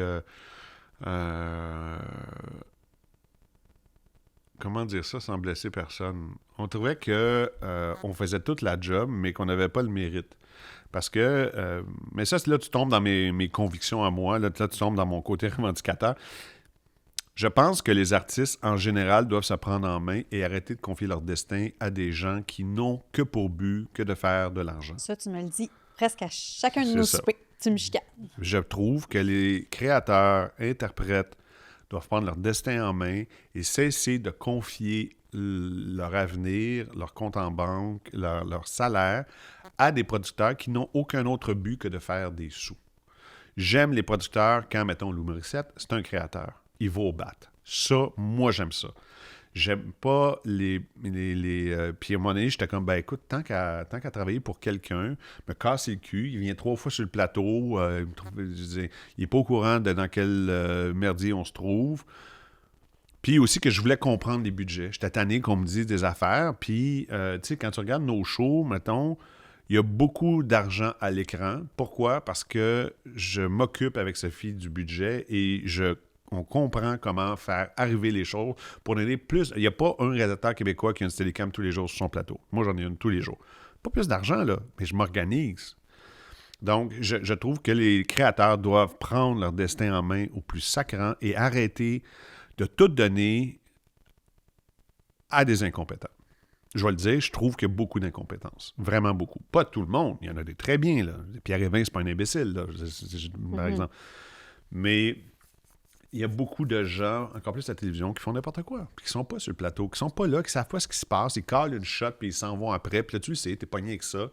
Alors moi puis Sophie, à un moment donné, on fait, on va l'essayer nous autres mêmes. On va voir si on est capable de le faire. T'sais, on est-tu capable pour commencer de le faire? Puis de comprendre c'est quoi une structure financière, c'est quoi comprendre. Fait, mais je trouve que les créateurs ne s'intéressent pas assez à ça. Et c'est pas pour faire plus d'argent, mais c'est pour être plus libre. Puis pour être plus autonome, puis être plus responsable aussi. Puis, tu sais, moi, tout le monde m'a dit, oui, mais comment tu fais pour porter deux chapeaux? Ça dit des fois, c'est l'argent qui parle, des fois, c'est la création qui parle. Mais si tu es assez intelligent puis assez travaillant, tu vas facilement trouver un middle ground. Tu vas dire, OK, là, je me paye ce bonbon-là parce que ça, je considère que c'est important. Mais, je vais me donner. Par exemple, moi, j'aime ça tourner en 9 heures. Sur un budget, si tu tournes en 9 heures de tournage, ça aide vraiment beaucoup. Non, juste pour préciser, souvent on tourne en 10 heures de tournage par jour. Toi, tu choisis de tourner 9 heures, en 9 heures. Ce qui fait que je sauve quand même beaucoup de sous. Puis je me donne plus d'équipement. Oui, mais ça paraît pas, mais c'est... Tu sais, 1 heure sur un plateau de tournage, c'est 15 000, mettons. Fait que, tu comprends, à un moment donné, tu accumules ces 15 000-là. Mais le fait que tu es directeur photo fait que tu gères ton temps. Tu sais, moi, comme réalisatrice, je fais pas de la direction photo. Je suis souvent à la merci de la lumière. J'attends. Et c'est ce qui est le pire au monde. Mais ça, c'est ta crise de faute. Je peux rien faire. Oui, parce que tu le sais comment éclairer. Mais non. Oui, tu le sais. Oui, c'est pas vrai, tu sais, tu as passé ta vie sur les plateaux de tournage. Photo J'ai demain pas dit matin. de devenir directeur photo. Mais qu'est-ce que tu veux que je fasse? Mais tu peux diriger la lumière, même si tu n'es pas directeur. Et c'est essentiel, parce que sinon, tu es à la merci du directeur photo. Non, mais attends, là, quand tu dis tu peux diriger la lumière, qu'est-ce que tu veux dire? Quand j'étais, mettons, avec... sur Jeanne d'Arc, mettons, avec Christian Duguay, là, en Tchécoslovaquie, c'était Pierre Guil, le directeur photo, soit pas marqué. Tu penses-tu 2 secondes et quart que Christian ne disait pas à Pierre quoi faire? Mais non, il disait, moi, je veux la lumière comme ça, je veux un backlight là, parce que mon personnage s'en va là, je veux découper comme ça. Il va pas dire, mets une 18K là, avec... Non, il va pas faire ça, mais il va diriger la lumière. Puis le problème, souvent, c'est que je trouve que puis ça, c'est une autre affaire, les réalisateurs sont à la merci du directeur photo, du bon vouloir. Et ça... il y en a des super bons. Il y a vraiment beaucoup de bons directeurs photo, par exemple, au Québec. Il y en a vraiment beaucoup. Là. C'est étonnant, là, même. Là. Des fois, je vois des affaires. Beaucoup de bons directeurs photo. Mais un réalisateur devrait être capable de contrôler sa lumière. Moi, à un moment donné, je me suis fait dire sur un de mes films, j'ai dit, ouais, mais c'est magnifique, mais je comprends pas la lumière dans le fond. Là. C'est bizarre. Elle vient d'où? Comment on a... Ça me gosse. Je me suis fait répondre. Fais ta job, m'a faire la mienne. Ouais, moi, ça aurait été, gars, tu prends ton sac, tu t'en vas, là, bye. Fuck off. C'est ton film, ta série. Je veux dire, c'est... il l'a changé, là, mais quand même, comme j'étais là, what the fuck? Non, ça marque pas. Mais ça, c'est de l'insécurité. Puis il a dû te répondre ça parce qu'il a été challengé dans son ego. Puis mais ça, c'est des affaires qui arrivent vite, là, puis t'es un peu... Mais en tout cas, c'est de contrôler. Je trouve que les créateurs doivent plus contrôler leur destin. Oui, mais tu me chicanes souvent là-dessus, mais d'un autre côté, c'est quand même dur, là, dans le sens que, tu sais, je suis réalisatrice, tu dis, tu peux diriger la lumière. Oui, je peux avoir une opinion, j'ai envie de dire le mood que j'ai envie que ça soit, mais ça s'arrête là quand même. Mais tu sais, toi, tu me parles au niveau de l'argent, au niveau de... Tu me dis souvent, Marie-Lou, viens être productrice chez Also. Je connais rien là-dedans, Alexis. C'est un métier, être productrice. Mais tu penses vraiment que les producteurs au Québec... Là, attention, là, je parle pas de Pierre Évin, entre autres, là, ou je parle pas de Roger Frappier, là. Je parle pas des... Tu penses vraiment, je ne vais pas nommer de nom, mais que tu sais pas plus de choses. Premièrement, il faut que tu saches une chose. Quand tu produis, tu as un producteur délégué qui, lui, a 2 mains dans le budget total. Oui. Moi, je ne vais pas calculer les avantages sociaux sur les payes de... Ça, je connais rien là-dedans, puis ça ne m'intéresse pas.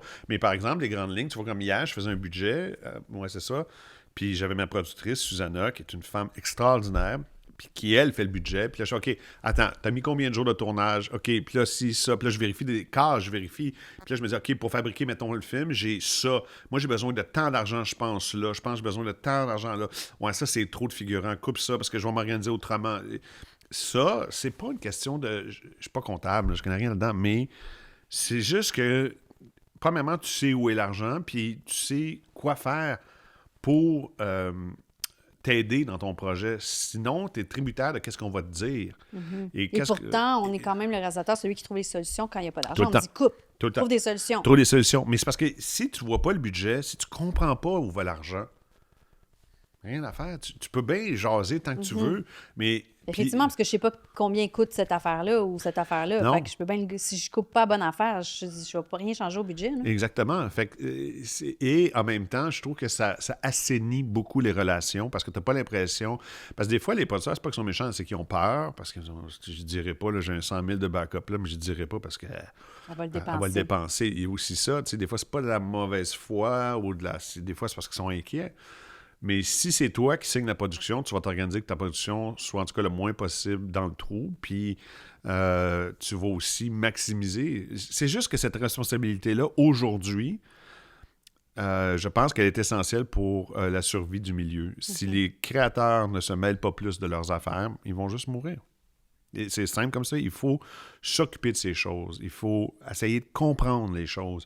Ça ne veut pas dire que demain matin, go Marilou, tu produis 10 heures de télé, go, go, go. Mais non, c'est pas de même que ça fonctionne. Là.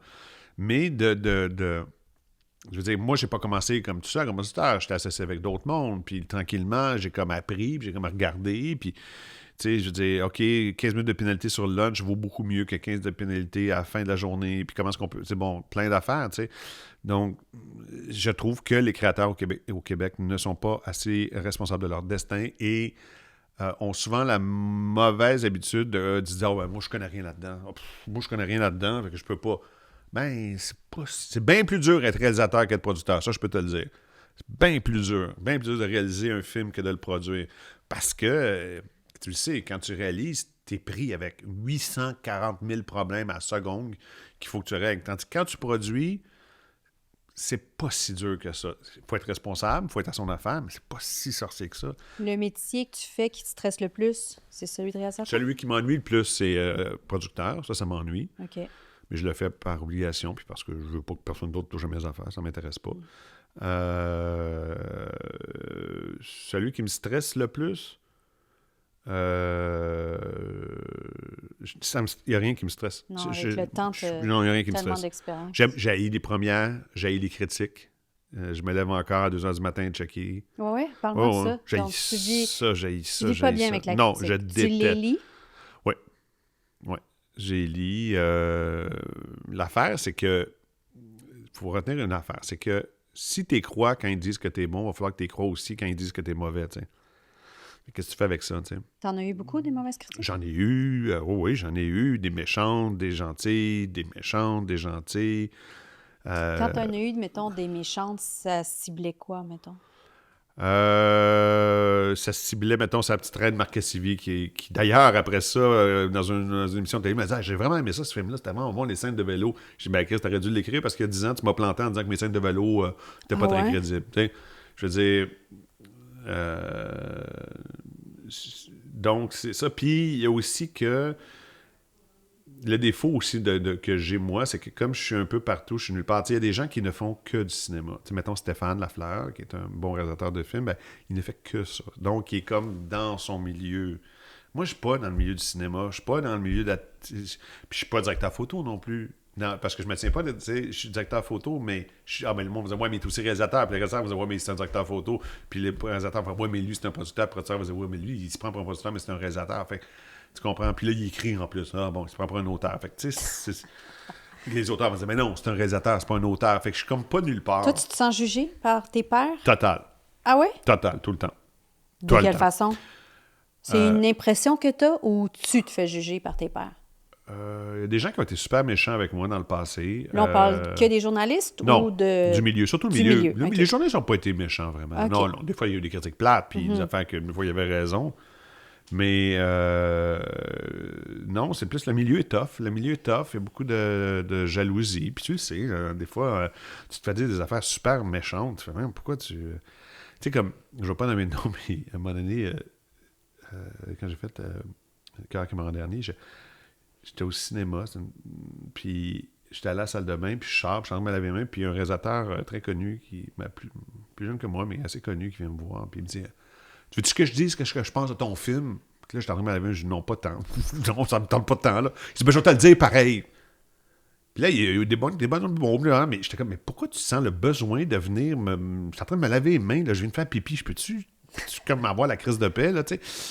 Fait que le milieu du cinéma est tough, tu sais. Le milieu du cinéma est vraiment difficile. Puis les gens, ouais, je pense que... Puis quand... Moi, j'étais chanceux, j'ai bien gagné ma vie. Fait que ça aussi, ça fait pas nécessairement l'affaire. Fait que non, mais je pense que tout le monde se sent probablement outsider comme ça dans ce métier-là. Tout le monde se sent un peu rejet. Tout le monde se sent un peu... tout le monde se sent un peu bitché. Tu sais, l'autre jour, je jasais avec Xavier. Ah, telle personne a dit ça. La costumière a dit que jamais elle voterait pour moi parce que je fais les costumes. Puis elle trouve que je vole la job de la costumière. Puis non, tu sais. Puis là, elle a bitché sur moi. Ou, oui, ça l'affectait aussi. Mais oui, ça affecte. Ça affecte. C'est sûr que ça affecte. Ça fait mal. Tu sais. Puis je te dirais que les critiques du milieu sont plus dures à prendre que celles des journalistes. Ben, les journalistes, qu'est-ce que tu veux? C'est leur job. Puis à un moment donné, tu fais, bon, ben, ça fait partie de la game. Tu vois-tu une différence entre le milieu de la télé et le milieu du cinéma? Cinéma plus snob. Télé très compétitif. Mais c'est vraiment très, très snob, le cinéma. Très, très, très snob. Dans quel sens? Ben dans le sens où tout le monde veut avoir l'air intelligent. Où la valorisation par les prix est super importante, alors que ça n'a aucune importance. Mais, et la présence en festival. Présence à festival et tout ça. Mais c'est snob parce que c'est des gens extrêmement fragiles émotivement. C'est des gens qui ont beaucoup de failles internes. Et ces failles-là... Des réalisateurs? Des réalisateurs, des auteurs. C'est sûr que c'est des gens troublés parce que pour faire ce métier-là, tu es toujours à fleur de peau, tu comprends? Fait que c'est sûr que ça vient pas de quelqu'un de sain, équilibré, tout ça. Là, à la base, on est tous un peu fuckés, tu sais. Fait que c'est sûr que si tu ne fais que du cinéma, que tu as travaillé pendant 4 ans sur ton film, puis que tu le sors, tu as besoin de te faire dire que tu es beau puis tu es bon, là, tu as besoin. Là, parce que pendant 4 ans, tu étais tout seul dans ton garde-robe en train de gratter ton film. C'est dur, là, tu sais. Fait que c'est ça. Et fait que oui, les jugements sont super sévères. Les gens sont... mais c'est parce qu'aussi, on est devenu une époque où il y a 2 types de films maintenant. C'est ça qui est difficile. Il y a les films très commerciaux. Exemple, mettons, Menteuse. Ou les films très pointus d'auteur. Il n'y a presque plus rien dans le milieu. Là, tu sais, mettons, La Grande Séduction, on est comme exemple. Ça n'existe plus, ça. Ça n'existe plus. Mais partout dans le monde. Les films adultes... Puis comment t'expliques ça? Les plateformes, les séries télé ont remplacé ce créneau-là. Du milieu. Des trucs un peu populaires, rassembleurs, populaires, intelligents, mais avec quand même une vision. Tu sais, The Crown, mettons, très bien faite, avec une vision. C'est du grand cinéma. Bon, c'est sur Netflix, mais c'est du grand cinéma. The Crown, très bien réalisé. Ouais. La musique extraordinaire, les costumes, tout. Mais ça serait pas fait au cinéma, The Crown. On l'aurait pas fait. Tu comprends? Non. Donc, il n'y a plus de place dans le milieu. Alors, il y a le reste des films d'auteur, très pointus, et les commerciaux. Il n'y a plus rien entre les deux. Fait que, ce qui fait que le cinéma, mettons, à la Crazy, ça n'existe presque plus. C'est vraiment triste, parce que tous les films que tu me nommes, c'est dans mes films préf. Oui, mais ça n'existe presque plus. Tu n'en vois plus. Je veux dire, tu peux plus voir, mettons, Silence of the Lamb, mettons, le film. Ça se ferait plus au cinéma aujourd'hui, là. Ça se ferait plus. Ça serait une série TV. Ça se ferait plus au cinéma. Il n'y a plus de genre au cinéma non plus, beaucoup, mis à part quelques films d'horreur, il n'y a plus. Stranger Things ne serait pas un film. Non, pas un film. Il y a 20 ans, ça aurait été un film. Denis Arcand m'a dit l'autre jour que le cinéma était décédé et que c'était l'art du 20e siècle. Que maintenant, la série télé l'a remplacé. Je sais pas s'il a raison tu penses quoi? En fait, je pense que ça... On a eu une belle période au cinéma dans les années 90, début 2000, puis depuis ce temps-là, c'est plus difficile parce qu'on a voulu... Je pense que les réalisateurs ont... Écoute, c'est tellement... c'est très, très sinueux, tout ça, dans le sens où je pense que ça va revenir. Je pense que là, il va y avoir un boom, je pense, dans les prochaines années, de gros films indépendants, comme, mettons... Dallas Buyers Club, mettons, qui n'était pas un gros film, mais qui a eu, je pense qu'on va revenir à ça, même aux États-Unis en ce moment, parce que les gros films font pas d'argent. Fait qu'ils vont probablement... Donc, des films un peu plus Parce que c'est pas un très gros budget, le Non, Dallas non. Buyers Club, C'était mais 5 avec millions. des grandes stars. Ouais, je pense Fait que ça va ce revenir. format-là. Je là. pense que ça va Donc, revenir. pas payer nécessairement les stars 100 millions, Ouais. mais... Mais tu sais, en ce moment, je travaille sur un budget avec la France, puis je regarde les chiffres, là. Tu serais surpris, là. C'est surprise pas... dans le sens que... Ils font pas tant d'argent que ça, là, les grosses vedettes françaises. Là, c'est pas vrai, là. C'est Ok. pas vrai. Ils font pas tant d'argent que ça. Tu serais surprise. Donc, c'est pour ça que j'ai comme... Écoute, tout est en mouvement. Toi, tu t'es justement beaucoup impliqué, là, parce que, tu sais, notre industrie, en ce moment, on en parle beaucoup, là, est ébranlée. Ça va pas super bien. Les financements et tout ça. Puis dans les dernières années, tu t'es quand même beaucoup impliqué. Tu sais, t'as la parole forte, tu vas dans les médias, tu t'exprimes pour faire avancer les choses. Tu penses quoi, là, de ce qui s'est passé dans la dernière année? Tu as participé au document sur la Le réforme... GETAC. L'audiovisuel. Le GETAC, Tu sais, on en est où, là? Tu sais, as-tu des échos, là, de... Écoute, on en est où? Le plus gros problème Bon, à la base, premièrement, le milieu ne se mobilise pas. Les gens ne sont... À part le milieu du théâtre. Le milieu du théâtre, bizarrement, est très, très, très uni. Ils vont manifester devant le ministre. Ils font plein d'affaires. Je les trouve... Alors qu'il n'y a pas une scène en théâtre, on s'entend, là. C'est presque du bénévolat. Peut-être ça. Ils se battent pour les scènes qui ont. Mais je trouve que le milieu n'est pas du tout... on devrait être en face des ministres tous les jours. On ne l'est pas. Parce qu'il faut que tu réalises aussi, mettons le ministre Lacombe, qui est vraiment un bon ministre. Pour vrai, j'ai eu des discussions avec lui. Il a ça à cœur, puis je trouve qu'il travaille bien. En général, pour vrai... Il est très impliqué. Très impliqué, puis je trouve qu'il travaille super bien. Mais lui, il a besoin d'aide à l'interne parce que lui, il faut qu'il convainque le Conseil des ministres de donner de l'argent en culture. Tu peux-tu penser 2 secondes et quart que le ministre des Finances, là, il y en a d'autres demandes, là, il y a la santé d'un bord, il y a l'éducation. Fait que là, il est comme, oh my God, qu'est-ce que je fais? Puis à tous les jours dans les journaux, puis là, il faut qu'on split de l'argent qu'il n'y a pas. Les grèves qu'il y a partout. Les grèves et tout ça. Donc, mais il faudrait entourer ce ministre-là de toute ta célébrité, la petite mienne, celle de tout le monde du milieu, pour lui dire, hey, nous autres, on est derrière lui, arrête. Puis à tous les jours, être sur les médias sociaux, à tous les jours, être dans les journaux, à tous les jours. Parce qu'il y a un moment donné aussi, je comprends que les chauffeurs de bus ont le droit d'avoir des bonnes conditions de travail, mais les artistes aussi ont le droit d'avoir des conditions acceptables. Et ce n'est plus acceptable. Le prix qu'on paye pour les acteurs, ça n'a aucun sens. Ils sont sous-payés, ça n'a aucun sens. Et puis c'est le fun que tu dises parce que c'est pas l'impression que le public a. Non, mais ils font toujours pas l'impression une que les scène. acteurs vivent Ils font sur pas l'art. une scène. C'est pas parce que tu passes à la TV ils font pas d'argent. Puis, tu sais, c'est de l'argent public ici, là. Fait que c'est des états financiers, là. Je dis, mes livres sont vérifiés. Demain matin, tu peux avoir accès à mes budgets, Marie, si tu fais une demande. Puis tu peux regarder combien sont payés les gens. Ils sont pas payés assez cher. Les conditions de travail sont dégueulasses. Donc, je trouve que le milieu devrait se mobiliser puis s'unir autour de peu importe qui sera le ministre de la Culture, être d'en face du gouvernement toujours. Ça, c'est Ça, tu me l'as souvent dit, puis on dit, je sais pas quoi faire. Tu dis, ben vas-y, va au front. Ben va au front, quoi. Tu veux que j'utilise mes médias sociaux? Tu veux Mais c'est ça, mais on dirait qu'il manque de notions pour pouvoir le faire. Qu'est-ce que je peux t'aider? Je peux-tu être quelque part? Je peux-tu... Wow. Tu sais, je veux dire, moi, je l'ai fait avec, mettons, Louis Morissette, Guillaume L'Espérance, Sophie et moi. On a rencontré François Vous Legault. êtes tous des producteurs. On dirait que... Mais on est tous des créateurs avant. Avant, oui, t'as raison. C'est ça qui est important. Ouais. Laisse faire ça, créer des producteurs. Non, mais je veux dire, on regarde, là, quand même, Ouais. ce sont tous des producteurs qui sont allés au bat. Il n'y a pas de Ouais, mais réalisateur ou toi, le matin, d'acteur. Toi, le matin, Marie, qui est très connue, tu sors publiquement, tu dis, je suis très déçu du gouvernement. Très déçu. Je trouve ça épouvantable, telle affaire. Tu as un gros reach quand même. Puis quand tu vas faire tes 6 prochaines entrevues, ils vont te parler de ça. Mais ça me tente-tu? Voilà. Ça te tente dessus, mais c'est la responsabilité qu'on a si on veut faire quelque chose. Parce que le problème, Tu deviens comme le porte-parole de la cause. T'es pas le porte-parole.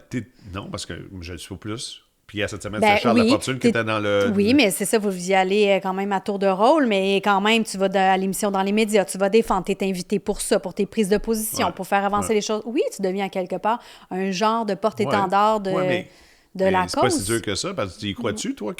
Est-ce que tu crois que les acteurs sont assez payés? Ben non, je suis d'accord avec tout ce qui est revendiqué. C'est juste pas que dur de dire, là. Ça coûte à rien de dire, c'est rien. De dire, ben écoutez, moi, je vois ça comme problème.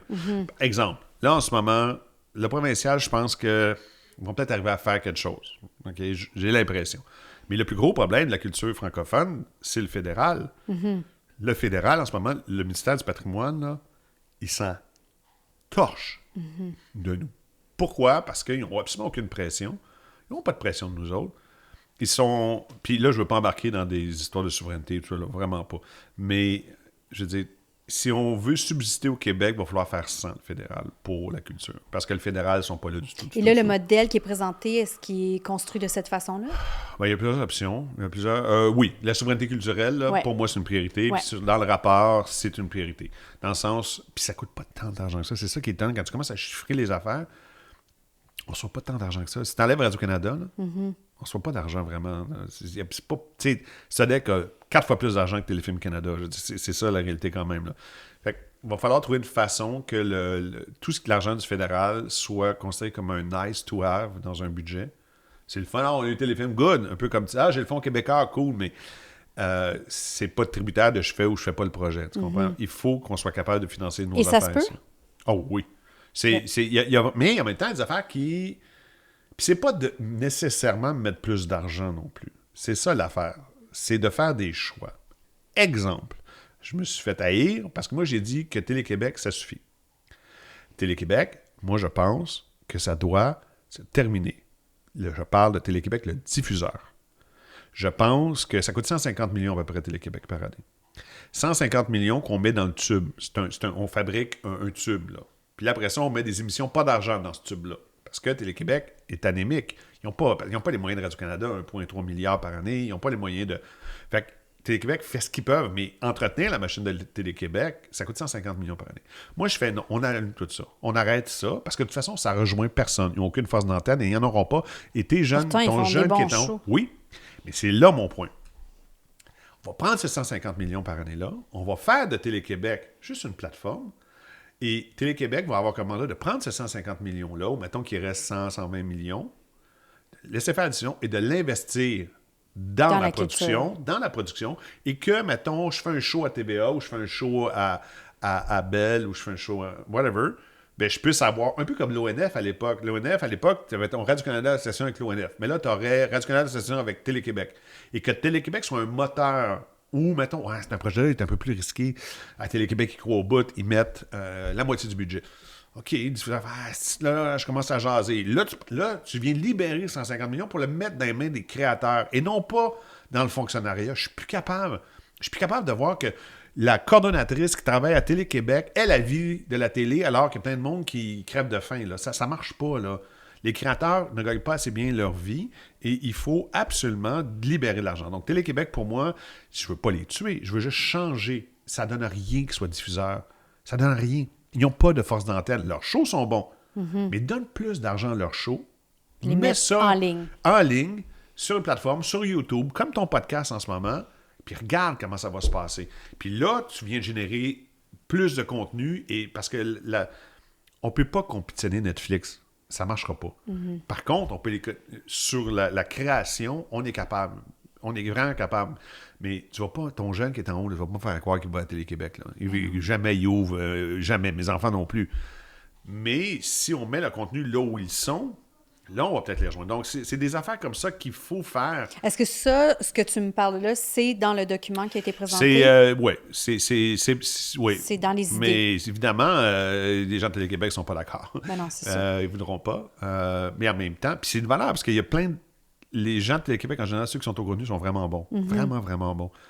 Mais c'est eux autres qu'on va valoriser. Si, mettons, Télé-Québec devient une espèce de producteur, un peu comme l'ONF était à l'époque, mais toujours en association avec, ben moi, je trouve qu'ils vont avoir du poids, puis on va pouvoir passer des shows plus courageux, parce que maintenant, c'est difficile d'être courageux, là. Donc, c'est un peu ce modus-là qu'il faut faire. C'est des trucs comme ça qu'il faut faire, tu sais. En tout cas, à mon avis, pour arriver à faire en sorte que notre culture survive, parce que si ça continue de même, pour vrai, dans 10 ans, c'est fini. C'est fini. Fini. L'idée que tu viens de me lancer pour Télé-Québec, ça, c'est qui prendrait cette décision-là, que c'est ça qui va arriver? C'est le gouvernement qui peut trancher. Parce que Télé-Québec est responsable. Le gouvernement québécois est responsable de Télé-Québec. Quelles sont les autres idées qui ont été lancées qui sont, selon toi, réalisables et qui aideraient à notre culture? Bon, premièrement, la création, le crédit d'impôt, il faut l'arranger. Là. Parce que bon, ça, c'est très technique puis c'est super plate pour ton monde, mais le crédit d'impôt doit être élargi à l'ensemble des productions, pas seulement les dramatiques, parce que ça va donner de l'oxygène pour les médias, par exemple, l'information. Donc, il faut élargir le crédit d'impôt. Ça, c'est clair. Deuxièmement, il faut faire son lit. Moi, j'ai besoin de faire son lit. Je sais que, puis mon grand ami est propriétaire d'un grand studio à Montréal. C'est le fun des productions américaines, mais je ne sais pas si on en a vraiment besoin. En ce moment, on a besoin de survivre. Tu veux dire des productions américaines qui viennent tourner ici? Oui, fait que, puis on donne un crédit d'impôt à ces gens-là pour qu'ils viennent tourner ici. Mais là, en ce moment, je pense que le feu est pris, là, fait qu'il faudrait peut-être récupérer. J'essaie juste de trouver des solutions où je ne demande pas au gouvernement de réinvestir plus d'argent. L'autre affaire Parce qu'ils n'en ont pas. Exactement. Okay. L'autre affaire qu'il faut vraiment faire, puis ça, c'est un scandale. Okay, là, je vais te sortir un scandale, mais c'est super plate pour ton monde, mais moi, tu le couperas, c'était ça. À chaque fois qu'on fait une production au Québec, que ce soit un film ou une série télé, je fais un prêt à la banque. Okay? J'ai une marge de crédit. Parce que j'ai pas 5 millions dans ma banque. Puis c'est pas mon argent. Mais la façon dont les crédits d'impôt fonctionnent, j'ai besoin de faire un bridge financier parce que moi, je ne recevrai pas mon argent, mettons, 1 an et demi après que la production soit terminée. OK. Puis, en parlant avec le gouvernement, puis François Legault dit, oui, mais si je change cette règle-là, puis que je fais, bon, on va te donner tes crédits d'impôt tout de suite, Alexis, ce qui est faisable, tout le monde va me demander ça, puis ça se peut qu'on ait un problème de cash flow à un moment donné, parce que l'argent n'est pas rentré, puis ça va nous coûter de l'intérêt, blablabla. Fait que moi, je dis, OK, mais faisons une autre affaire. Faisons, mettons, la caisse de dépôt. Au lieu que moi, je fasse un prêt à la Banque nationale, puis que la Banque nationale fasse de l'argent avec l'argent public, parce que c'est ça la réalité. Mettons, j'emprunte 5 millions. On est à peu près, mettons, tous les producteurs à Montréal, c'est peut-être à peu près, je pense que j'avais vu 140 millions par année qu'on emprunte à la Banque nationale pour financer nos petites productions québécoises. Mais moi, je l'emprunterais à la caisse de dépôt. Je paierais le taux qu'on me demande de payer à la banque, le même taux. Là, je ne veux pas être plus bas. Mais l'argent que la caisse fait avec mes taux d'intérêt doit être réinjecté directement dans le ministère de la Culture, dans le ministère de la Culture, dans SODEC, dans tout ça. Ce qui ferait qu'au lieu de donner, tu sais, moi, l'année passée, j'ai donné 600 000 à la Banque nationale en intérêt. Mais ça, c'est de l'argent public. Puis moi, ce qui m'écoeure, c'est que je suis bien content qu'ils fassent de l'argent à la Banque nationale, là, mais en ce moment, c'est pas le temps. Fait que moi, ce que je dis, c'est prenons la caisse de dépôt.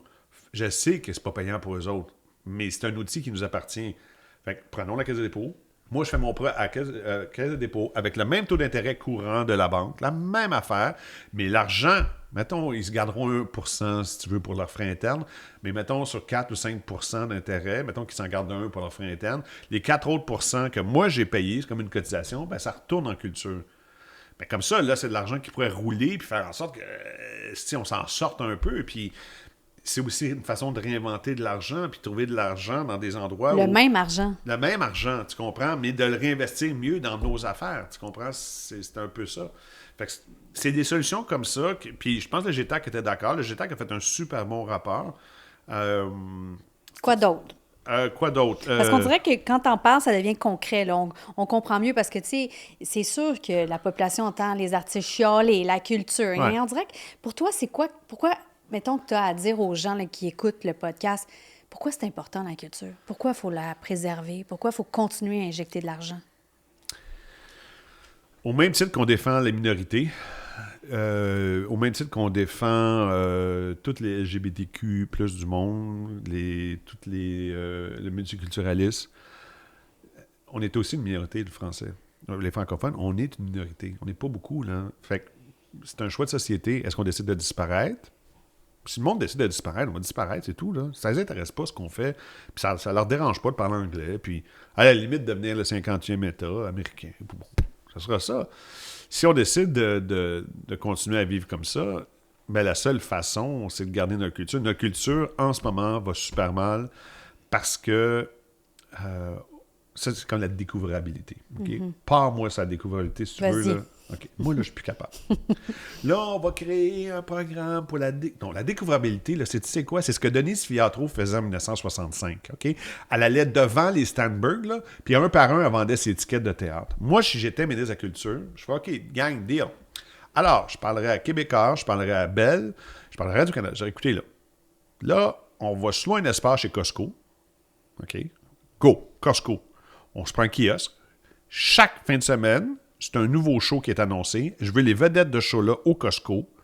Puis, by the way, il faut en faire 4 par année minimum pour aller convaincre un par un les nouveaux arrivants, ceux qui ne nous connaissent pas, les anglophones, les allophones et tout ça, les pays, les gens qui viennent des pays arabes, ceux qui parlent français, mais qui nous connaissent.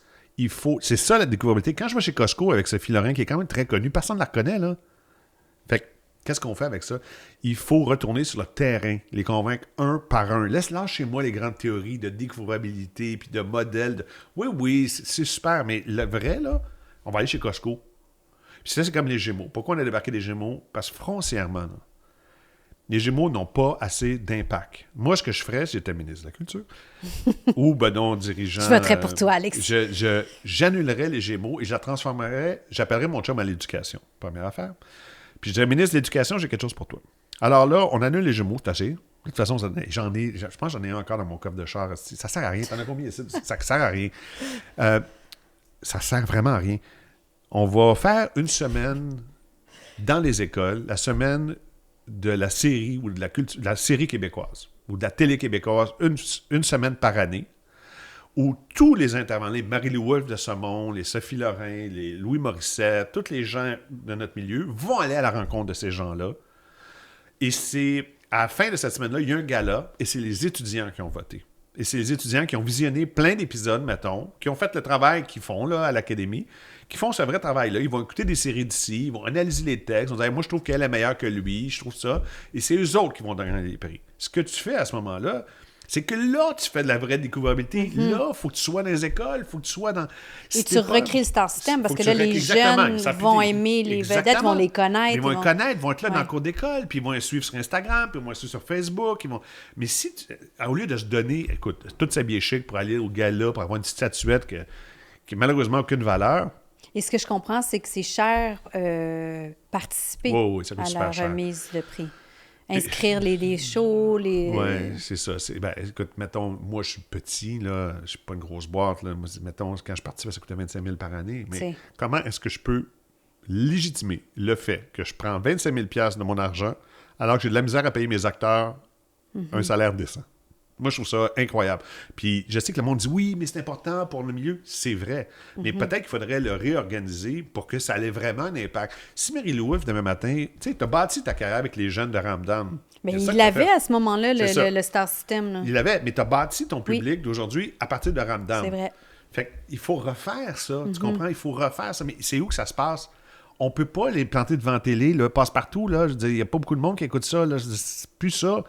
Encore là, passe-partout, c'est la petite enfance. Fait que les parents... Les influences, mais... C'est pas la même chose, mais c'est sûr que moi, mes ados, sont sur leur cellulaire, sont sur leur place. Mais si, mettons, hey, gang, c'est la semaine... Moi, premièrement, je trouve qu'ils adoraient ça. C'est la semaine de la télé québécoise. Puis pendant une semaine, toutes les écoles du Québec visionnent mettons, les 10 séries, puis ils votent pour les mêmes affaires qu'on vote, là, la même affaire. Ben moi, je crois que là, tu donnes du pouvoir aux jeunes, ils se sentent concernés, puis ils nous écoutent. Sinon, c'est pas nécessairement de remplacer comme les Gémeaux parce que tu penses. C'est une nouvelle idée qui est pour la découvrabilité. C'est parce que je prendrais de l'argent des Gémeaux, parce que ça n'a pas de bon sens combien ça coûte, puis je l'investirais dans ça, parce que ça coûte de l'argent de faire ça. C'est parce que j'essaie de ne pas créer de nouvelles dépenses non plus, parce que je me dis, à un moment donné, le gouvernement, il fait ce qu'il peut, il n'y a pas d'argent, tu sais. Mais j'essaie de penser, parce que je trouve que l'impact des Gémeaux c'est rien. Il n'y a personne qui dit « Ouais, elle est chère, mais elle a gagné un Gémeaux l'année passée. » Le fait que ça fait une fête de la télé, ça, c'est pour le peuple, non? Mais si un gars... Le monde aime ça, quand même. Le monde aime ça, mais s'il n'y avait pas les Gémeaux, probablement que TVA reviendrait avec son gala artiste, puis le monde aurait ce qu'ils veulent, tu comprends? Mais c'est juste que il y a des choix à faire, puis en ce moment, c'est la jeunesse qui m'inquiète. Oui. Fait que moi, je prendrais cet argent-là. Je comprends que les gens aiment... Les gens aiment ceux qui écoutent sont déjà conquis. Tu sais. C'est comme quand je fais des fois, mettons, on lance une série ou un film, puis on fait tous les médias. Tu sais, si je vais à Pat Lagacé le matin ou à Tout le monde en parle, je suis en territoire ami. C'est des gens qui aiment la culture québécoise. Ils veulent la défendre. Ils veulent la défendre. Mais oui. Fait que c'est pas là que je peux faire de la vraie promotion. Je fais de la promotion à ma petite gang, aux gens qui écoutent les shows qui sont déjà conquis. Là, moi, j'ai besoin d'aller chercher d'autres Le public qui n'est pas là. Qui n'est pas là. Donc, il faut inventer une affaire. Puis moi, c'est école secondaire, C'est ça. secondaire 4, genre, ou secondaire 5 peut-être. Ou 4 et 5. Ou 4 et 5. Et tu fais vraiment ça. Et donc là, on parle d'une vraie découvrabilité. Là, je trouve qu'on aurait un impact. Là, je trouve que on serait en communication avec du monde. En ce moment, on ne l'est pas. On se fait un gala. Puis on est tout... C'est que si on ne rejoint pas la jeunesse, ben c'est là où ça meurt à petit feu. Parce que ceux qui l'écoutent en ce moment sont les plus vieux. Ben, eux autres, à un moment donné, ne seront plus là. Fait qu'il faut avoir la relève. Donc, c'est pour ça que moi, j'ai recommandé ça. Je sais que les gens sont plus ou moins d'accord avec... Parce que, mais on fait des prix du public. Oui, fine, des prix du public. Je veux bien, là. C'est cute, là, mais c'est parce que le monde qui vont voter au prix du public, c'est le même monde qui sont déjà acquis, tu sais, ils sont avec nous autres déjà. Ouais. Là, il faut aller chercher du nouveau monde. Fait que si, mettons, Marie-Lou Wolfe, je sais pas moi, Mélissa Desormeaux-Poulain, Karine Vanasse, Michel Charette, tout du monde, tu sais, débrouillé, tu sais, un peu connu quand même beaucoup, t'es mets dans cette situation-là, moi, je pense que tout le monde va gagner beaucoup, puis c'est la seule façon de renouveler. Puis ça, c'est de la vraie découvrabilité. Là, chez moi, avec les algorithmes... J'ai assez hâte d'aller au kiosque de Costco, là, passer mais ma ça fin va de être plate semaine. pour brailler, mais tu serais payé, par exemple. Alors, moi, je paierais. Ça, si tu vas au Costco, tu serais payé comme un jeune de tournage. Ouais, avec du monde qui font leur épicerie et qui en ont rien à foutre, là. Ça va être super. C'est ça. Oui, mais c'est ça. Non, je comprends ton idée. C'est essentiel. Comme donne-leur une chance. Comment tu veux que les nouveaux arrivants, ils savent pas. Mais si tu en rencontres, mettons 10 dans une journée, ils font « Hey, c'est-tu quoi? » Puis là, tu donnes un petit coupon, là, ils ont comme 10% de rabais, mettons, sur leur abonnement. Tu piques leur curiosité, en fait. T'en prends, mettons qu'il y en a 10 par jour qui font « Hey, c'est-tu quoi? On va l'essayer. » Puis mettons, ces 10-là, il y en a 5 par jour qui restent accrochés. Mais c'est 5 de plus. Fait que tu mets ça sur une longue période, ça fait du monde à la messe, ça fait des petits, puis là, à un moment donné, t'as une vraie... Parce que moi, je ne crois pas que Netflix va faire « Hey, c'est pourquoi on va vous faire de la place? » Ben, ça, c'est une autre affaire. C'est qu'Amazon et Netflix investissent très peu d'argent. Amazon un peu plus, Netflix zéro. OK. À part les expos, là, ils ont fait ça, mais parce que la productrice, Christine Pouliot, est une femme extrêmement intelligente qui a réussi à pousser son affaire, mais je comprends. Netflix aussi. Pourquoi non, mais si le gouvernement oblige... Mais Val Carney a choqué là-dessus, puis ça relève du fédéral. Et le plus gros problème de toute notre affaire, c'est le CRTC, qui est épouvantable. C'est des dinosaures. C'est scandaleux. Scandaleux, le CRTC, à quel point ils sont en train de noyer la culture québécoise. C'est épouvantable. Je veux pas défendre Pierre-Carl Pelado, il n'a pas besoin de moi, mais tout ce qu'il dit sur le CRTC, il a raison. Tout. C'est ça, la réalité. On peut être en accord, en désaccord avec plein de ses positions, mais ce qu'il dit, en gros, là, c'est pas mal vrai. Ça n'a aucun Résume sens. donc pour les gens, qu'est-ce qu'il dit?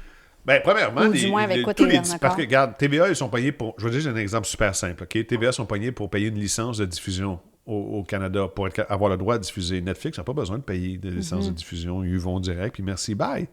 Je suis déjà là. Comment ça fait c'est comme toujours en comparaison avec les nouvelles plateformes, parce qu'ils nous envahissent complètement. Ouais, tu comprends? Puis le problème qu'on a au Québec, c'est que... Puis au Canada anglais aussi, c'est mon avis. Ils n'ont pas besoin de nous autres. Netflix sont déjà à 60% de pénétration au Québec. Ils n'ont pas besoin de nous autres. Pas parce qu'ils font un petit show québécois. Oh mon Dieu, on va acheter un autre 10%. Mais non, ça n'arrivera pas.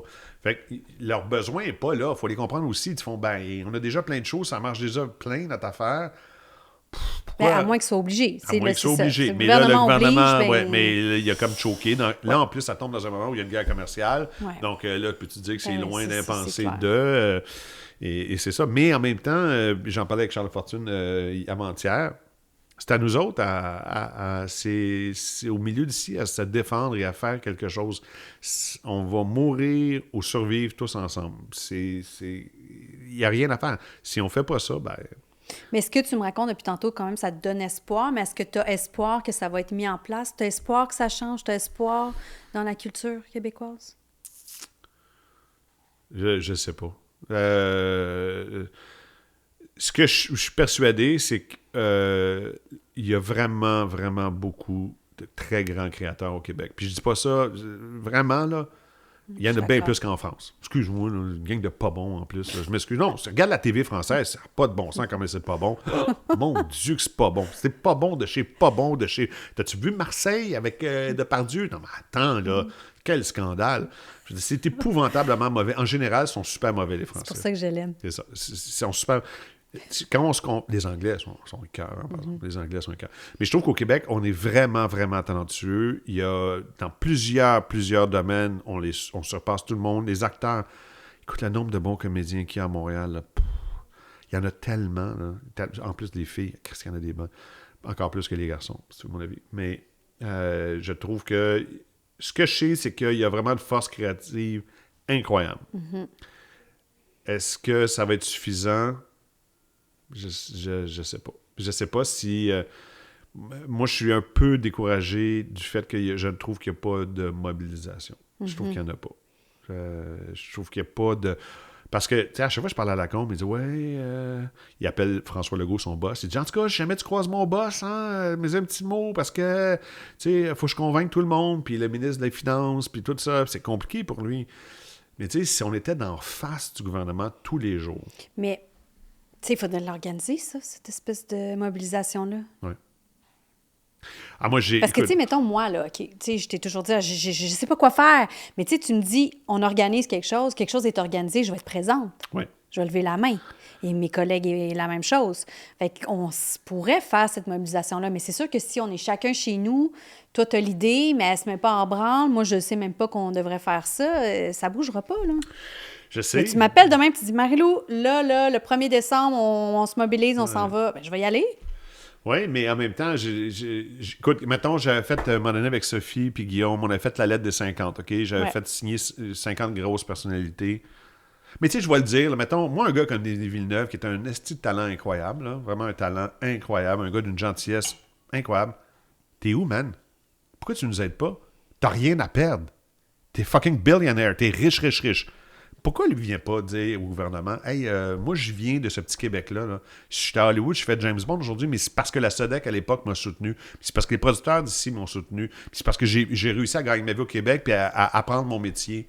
Pourquoi lui, il est où en ce moment? Moi, quand je vais le voir, je vais lui dire « Qu'est-ce que t'es où? » Il n'y a rien à gagner, mais il n'y a surtout rien à perdre. Fait comment est-ce qu'il s'en mêle pas? Il devrait s'en mêler. Je veux dire, il devrait dire au gouvernement, ben là, moi, je viens de là, puis à un moment donné, c'est ça.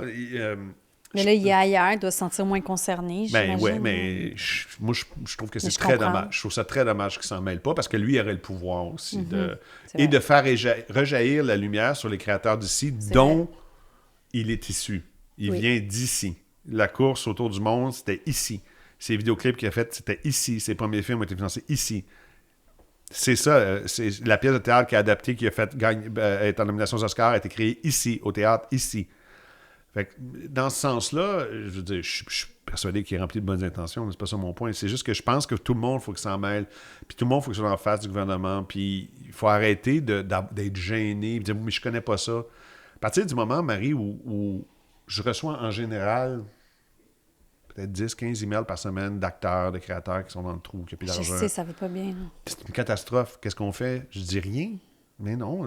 Puis pas des créateurs pas connus, là, du monde connu, là, que j'en arrache. Mais il va falloir faire quelque chose à un moment donné. Fait que, tu sais, puis je trouve que c'est là où je pense que le rapport que Monique Simard puis Lamar a fait est vraiment très, très bien. Je pense qu'il y a vraiment des bonnes idées là-dedans. J'espère juste que le milieu va se soulever, mais j'ai un peu un doute. J'ai un peu un doute parce que tout le monde en ce moment fait « Sauf qu'il peut, moi je suis correct, je fais mes petites affaires, puis je me faufile. » Moi, j'aurais pas besoin de gueuler, là, ça va, là, je gagne ma vie, je pourrais dire rien. T'sais. Mais quand je regarde, mettons, les salaires des acteurs, je fais « Tabarnouche, ça n'a juste pas de bon sens. » Je veux dire, à un moment donné, c'est pas des chiens, là, Chris. Ça vaut bien un chauffeur d'autobus, sacrément. Comment ça se fait qu'ils sont sous-payés comme ça? Comment ça? Ça n'a pas de bon sens. T'as-tu toujours été comme ça? Revendicateur, engagé? Moi, je déteste l'injustice sociale. Mais la vraie injustice sociale, ça m'écoeure. Ça m'écoeure vraiment. Puis, à un moment donné, c'est aussi qu'à un moment donné, j'étais en meeting avec une grande institution, je ne dirais pas laquelle, et il y avait juste du monde bien important. Puis, il y avait Isabelle Lauzon, qui est une fille qui travaille avec nous, qui est mon ancienne script, qui est maintenant processée au contenu chez nous, puis elle était assise, puis elle prenait des notes, puis on essayait de régler une situation sur justement le financement, puis il y avait comme... On entendait voler une mouche, personne n'avait d'idée, rien. Puis là, à un moment donné, j'ai commencé à ouvrir ma trappe. Mais je me disais, hey, ils vont tellement me ramasser, là. Parce que c'était tous des gens 1000 fois plus compétents que moi, là. Je veux dire, j'ai pas fait de MBA, là. Moi, j'ai pas fait d'études économiques. Je veux dire... Tu sais, vraiment, ma formation, c'est cinéma, direction photo. Ben non, c'est de Oui, mais quand même, l'expérience tu sais, terrain. mais si j'ai ça, dit, ah oui, OK, c'est plein, prenez ça. Ah Et oui, le ça gros c'est bon bon. sens. Ah oui. Puis là, je fais, OK, mais c'est tout le même principe. Si je veux dire, on dirait que personne ose. C'est vrai. Personne ose. C'est vrai. À un moment donné, peut-être mes idées sont pas bonnes, mais il faut en Mais au moins, donner. t'en dis, tu Faut en dire. brainstorm, Puis, mais oui. puis là, à un moment donné, ben, ça a donné quelque chose. Puis là, ben, les gens de l'institut sont partis avec ça. Puis là, ils ont réussi un petit bout. Pas juste grâce à moi. Là. Il y a plein de monde là-dedans. Mais je veux dire, il faut juste être capable de lever la main, de dire, ben, écoutez, ça marche pas. Il faut faire quelque chose pour régler ça. Puis en même temps, tu sais, quand je parle à Louise Lantang à SEDEC, elle est bien d'accord avec tout ce que je dis. Il n'y a personne qui fait, oh non, on n'est pas d'accord. Je dis, tu sais, du gros bon sens. Est-ce qu'on a un problème avec Téléfilm Canada en ce moment? Ben oui, on a un problème avec Téléfilm Canada. Ils sont sous-financés. Ça n'a pas de bon sens. Puis en plus, là, on est prêt avec des règles vraiment bizarres. Là. Tu sais, Michel-Marc Bouchard qui se fait répondre par la Téléfilm Canada dans un rapport que qui est-il pour parler des droits des LGBTQ? Alors que Michel-Marc Bouchard, c'est sa carrière. Tu sais, je veux dire, on est là-dedans. Là. Ça n'a aucun bon sens. Je peux le dire parce qu'il le dit à tout le monde, je m'en fous. Mais il y a un moment donné où il faut lever la main et il faut essayer de faire quelque chose. Est-ce que je suis positif? Je ne sais pas. Je sais qu'il y a vraiment beaucoup de talent. Je sais que le théâtre est vraiment très vivant à Montréal. Puis ça c'est une crise de bonne nouvelle. Tu vas faire ça longtemps, ton métier, tu penses, ou tu es fatigué? Tu es fatigué de te battre? Est-ce que je suis fatigué? Non, en fait, j'ai une nouvelle phrase maintenant. C'est que c'est un milieu très, très dur, c'est sûr. Là. Mais c'est pas super important. Dans le sens, c'est pas, tu sais, je chauffe pas de vie. C'est bon. Moi, je trouve qu'il faut voler du bonheur au malheur. Tout le temps. Fait que c'est comme ça que je vis maintenant. C'est-à-dire? Il y a tellement... C'est tellement dur, il y a tellement de choses dans notre industrie difficile qu'il faut profiter de chaque affaire où tu peux faire « Esti, je le vole au malheur. Chris, je le fais, ce plan-là, ou je fais cette affaire-là, je le vole. » Mais ma vie est un peu comme si maintenant je vole du bonheur au malheur. J'essaye de me dire « Pendant que je suis encore capable, je vais le faire. » Puis, fuck you. Je suis tanné de ne pas être qui je suis. Fait que, donc, j'essaie de me rapprocher le plus possible à tous les niveaux de qu'est-ce que je suis. Puis, parce que tu as longtemps été pas qui tu voulais être? Oh, très, très, très longtemps. Longtemps. Puis tu veux être qui? Je veux vivre de mon instinct et de ce que je pense. Pourquoi? C'était pour plaire? Oui, pas pour survivre aussi, parce que quand j'ai commencé, c'était un milieu très différent, puis j'étais tellement impressionné par tout le monde, je me sentais tellement poche, je me sentais tellement nono, je me sentais tellement pas équipé, qu'il a fallu que je me fasse, pour survivre, une carapace. Puis comme, j'étais là à Concordia en cinéma, même pas fini en plus. Puis j'ai commencé à travailler, tu fais, OK, mais là, il faut que je gagne ma vie. Là. Puis là, 1 an, c'est facile, 2 ans, c'est facile, mais vas-y sur longtemps, tu le sais, c'est tough. Ben, il a fallu que je me crée une espèce de personnage pour être capable de traverser tout ça, puis être capable de... moi, je n'étais pas équipé pour ça. Je disais, toi, tu es devenu une vedette jeune. Fait que tu as grandi dans ça. Fait que t'avais les codes, quand t'es devenu une adulte, t'avais les codes, tu sais, souvent tout le monde en parle, comment ça fonctionne. Je les ai appris. Comme toi. Oui, mais j'ai appris tard, moi. J'ai pas. Fait que je me suis fait une espèce de carapace, puis il y a beaucoup de gens, quand j'ai commencé, qui étaient malveillants ou qui étaient très méchants. Méchant dans le sens où tout pour me tasser ou pour m'écraser parce que je prenais de la place. Fait que ça les énervait. Je ne veux plus vivre sous la peur de ce que les autres vont penser parce que c'est étouffant, puis c'est très difficile. C'est très, très difficile. Puis en même temps, je pense qu'on est tous un peu pris. Que ce soit moi ou un gars plus vieux que moi, mettons, comme Denis, ou un jeune réalisateur de 30 ans, on est pas mal tous pognés dans la même histoire, puis on vit tous pas mal les mêmes affaires, tu sais. Fait qu'il faut... Fait que c'est ça, mais ça m'a pris bien du temps d'accepter ce bout-là, puis de faire, je vais y aller avec mon cœur, puis si c'est pas bon, je dirais, je suis désolé, j'ai suivi mon cœur, parce que je veux plus faire de choix de cérébral. Je veux plus faire de choix cérébral. Je ne fais plus ça s'est fait quand, ce switch-là, pour toi? Quand j'ai fait Le Cœur en dernier. Donc ça, c'est ton dernier film? Oui. Puis après ça, quand j'ai fait, surtout... Quand j'ai fait Mégantic, quand ça a sorti publiquement, puis il a fallu qu'on aille, tout le monde en parle, s'expliquer, puis parce qu'il y avait des gens pas d'accord, puis blablabla. Puis à un moment donné, c'était pendant la pandémie, tu sais, puis je m'étais dit, j'avais mis un post, puis j'ai dit aux gens de Mégantic, si vous voulez me parler, envoyez-moi un message au numéro, je vous appelle. Fait que j'ai passé peut-être une trentaine de soirées à parler du monde de Mégantic. Ah ouais, OK, wow. Tout le monde. Wow. Le monde qui disait que j'étais niaiseux, que j'étais fou, que j'étais un profiteur, puis je parlais. Puis finalement, un par un, à la fin de l'appel, en général, ils disaient « Moi, je comprends, OK, mais c'est mieux d'être bon. » Fait que j'ai comme suivi mon cœur là-dedans, puis j'ai fait « ça sera ce que ça sera », puis ça a bien fonctionné, tu sais. Fait que je sais pas si ça se fait où, mais c'est aussi l'âge, fait que... puis ma blonde aussi, puis... Parce que ta blonde est comme ça, elle s'assume depuis longtemps. Ouais, bien plus longtemps que moi. Donc, là. elle t'inspire, elle t'a appris ça. Oui, ben oui, Sophie, je serais pas avec Sophie si elle avait pas ça. Parce que Puis elle, c'est son éducation. Sa mère était comme ça. Mais Denise, ce n'est que C'est ça. ça. Denise Filiatro, elle est reconnue pour ça. Elle est reconnue, fait rien que ça, dans la vie encore, 94 ans. Fait que, tu sais, cette espèce de je veux ça. Je veux être capable de dire, puis si les gens sont capables de le prendre, c'est juste une idée. Tu sais, ce que je dis en ce moment à ton micro, c'est juste des idées, c'est rien... C'est peut-être pas bon. Mais il faut en lancer pour que quelque chose Puis change. peut-être des fois, je vais me tromper. Puis ça, c'est l'autre affaire. Je ne veux plus être défini par une chose. J'haïs ça, les gens qui définissent l'autre.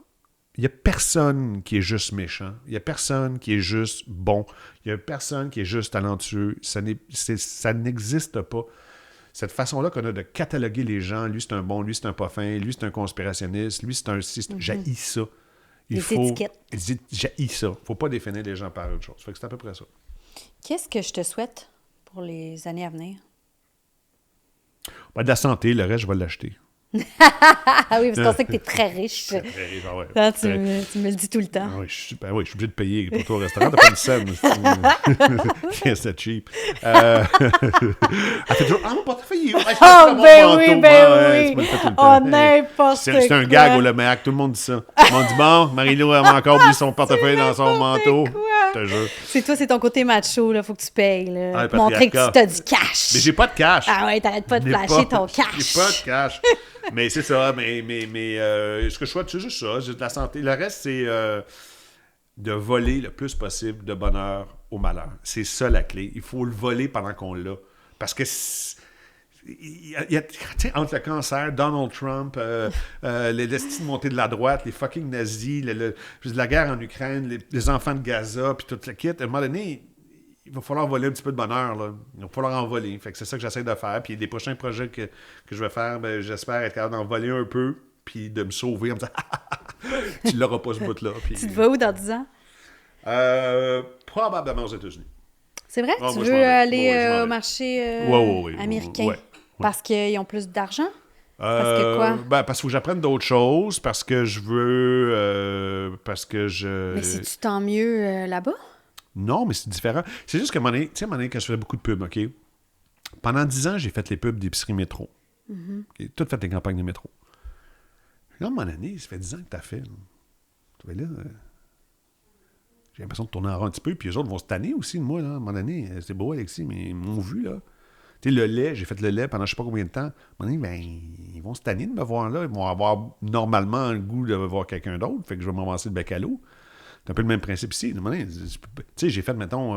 Ben non, mais tu dis ça, mais t'as ta boîte de prod avec ta blonde. Fait que vous êtes toujours en train de générer des projets. Ouais, mais là, t'es sur 1000 projets en même temps quand tu me racontes. Mais il y a des projets, mettons, plus pour les États-Unis aussi, des projets plus pour l'Europe. Trouve ce marché-là. Ouais, ben, j'essaie, puis il y a je pense que je suis capable de faire aussi bien que d'autres. Fait que j'essaie de... Tu sais, j'ai un projet en ce moment qui s'appelle Chain Reaction, qui est un projet vraiment intéressant sur un livre de Vincent Larouche de la presse sur tout le scandale de SNC-Lavalin. C'est une histoire fascinante. Ça, tu vas le faire aux États-Unis?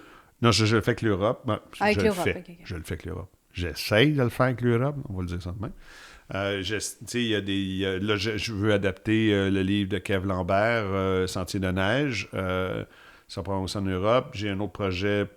En tout cas, tu sais, c'est ça, t'es tout le temps en train de flasher tes projets, là. Non, je veux qu'ils existent, fait que j'en parle. Toi, c'est quoi tes projets, Marie-Lou Wolf? Non, c'est ça, mais on n'en parlera pas. Ouais, c'est quoi tes projets? Non, on n'en Pourquoi parlera. t'en parles pas? Ben, c'est quoi tes projets? Parce que j'en ai pas 1000 comme toi. Mais oui, t'en as plein. Mais non, c'est comme ça. T'es tannante. Alexis, c'est tellement un plaisir de discuter avec toi à chaque fois. La prochaine fois, on parlera des extraterrestres. Si tu veux, ça me fait plaisir. Age of Disclosure, t'iras checker ça sur Amazon, c'est malade. J'ai un petit cadeau pour toi avant de terminer. Un tréma? Oui. Tréma t'offre un petit coffret. Tu vas pouvoir découvrir tout leur café. Ils sont bien fins. Oui. Merci, Louis. Voilà. Parfait. Non, mais c'est gentil, c'est très gentil. Je vais amener Merci, ça. puis merci aussi pour tout ce que tu fais. Pour vrai, moi, j'admire les gens comme toi qui prennent position, qui assument leurs opinions. Oui, j'aimerais être plus comme ça. Mais t'es Je me comme sens ça. pas... Je suis comme ça avec mes amis proches, mais je suis pas nécessairement comme ça dans le... Toi, tu penses que la culture québécoise va survivre? Ben, je le souhaite, mais quand je t'écoute parler, ça m'inquiète. OK. Mais toi, ça t'inquiète-tu sans que je t'en parle? Ben oui, ça m'inquiète. Ben oui, ça m'inquiète. Moi, moi-même, là, je le sens directement. Tu sais, le balado existe aussi parce que Ben oui. si j'ai moins de travail, là. Oui. On se le cachera Ben pas oui. que si j'étais en tournage sur un film ou pas une le temps de série, faire ça. j'aurais pas le temps de faire le balado. Exactement. Fait que qu'est-ce que je vole un peu de bonheur dans le malheur? Tu voles du bonheur au malheur. Ben c'est ce que je fais en ce moment. C'est ça que tu fais en ce moment. Voilà. C'est la seule façon de survivre. Voilà. Merci, mon ami. Merci, chérie. Quand tu veux.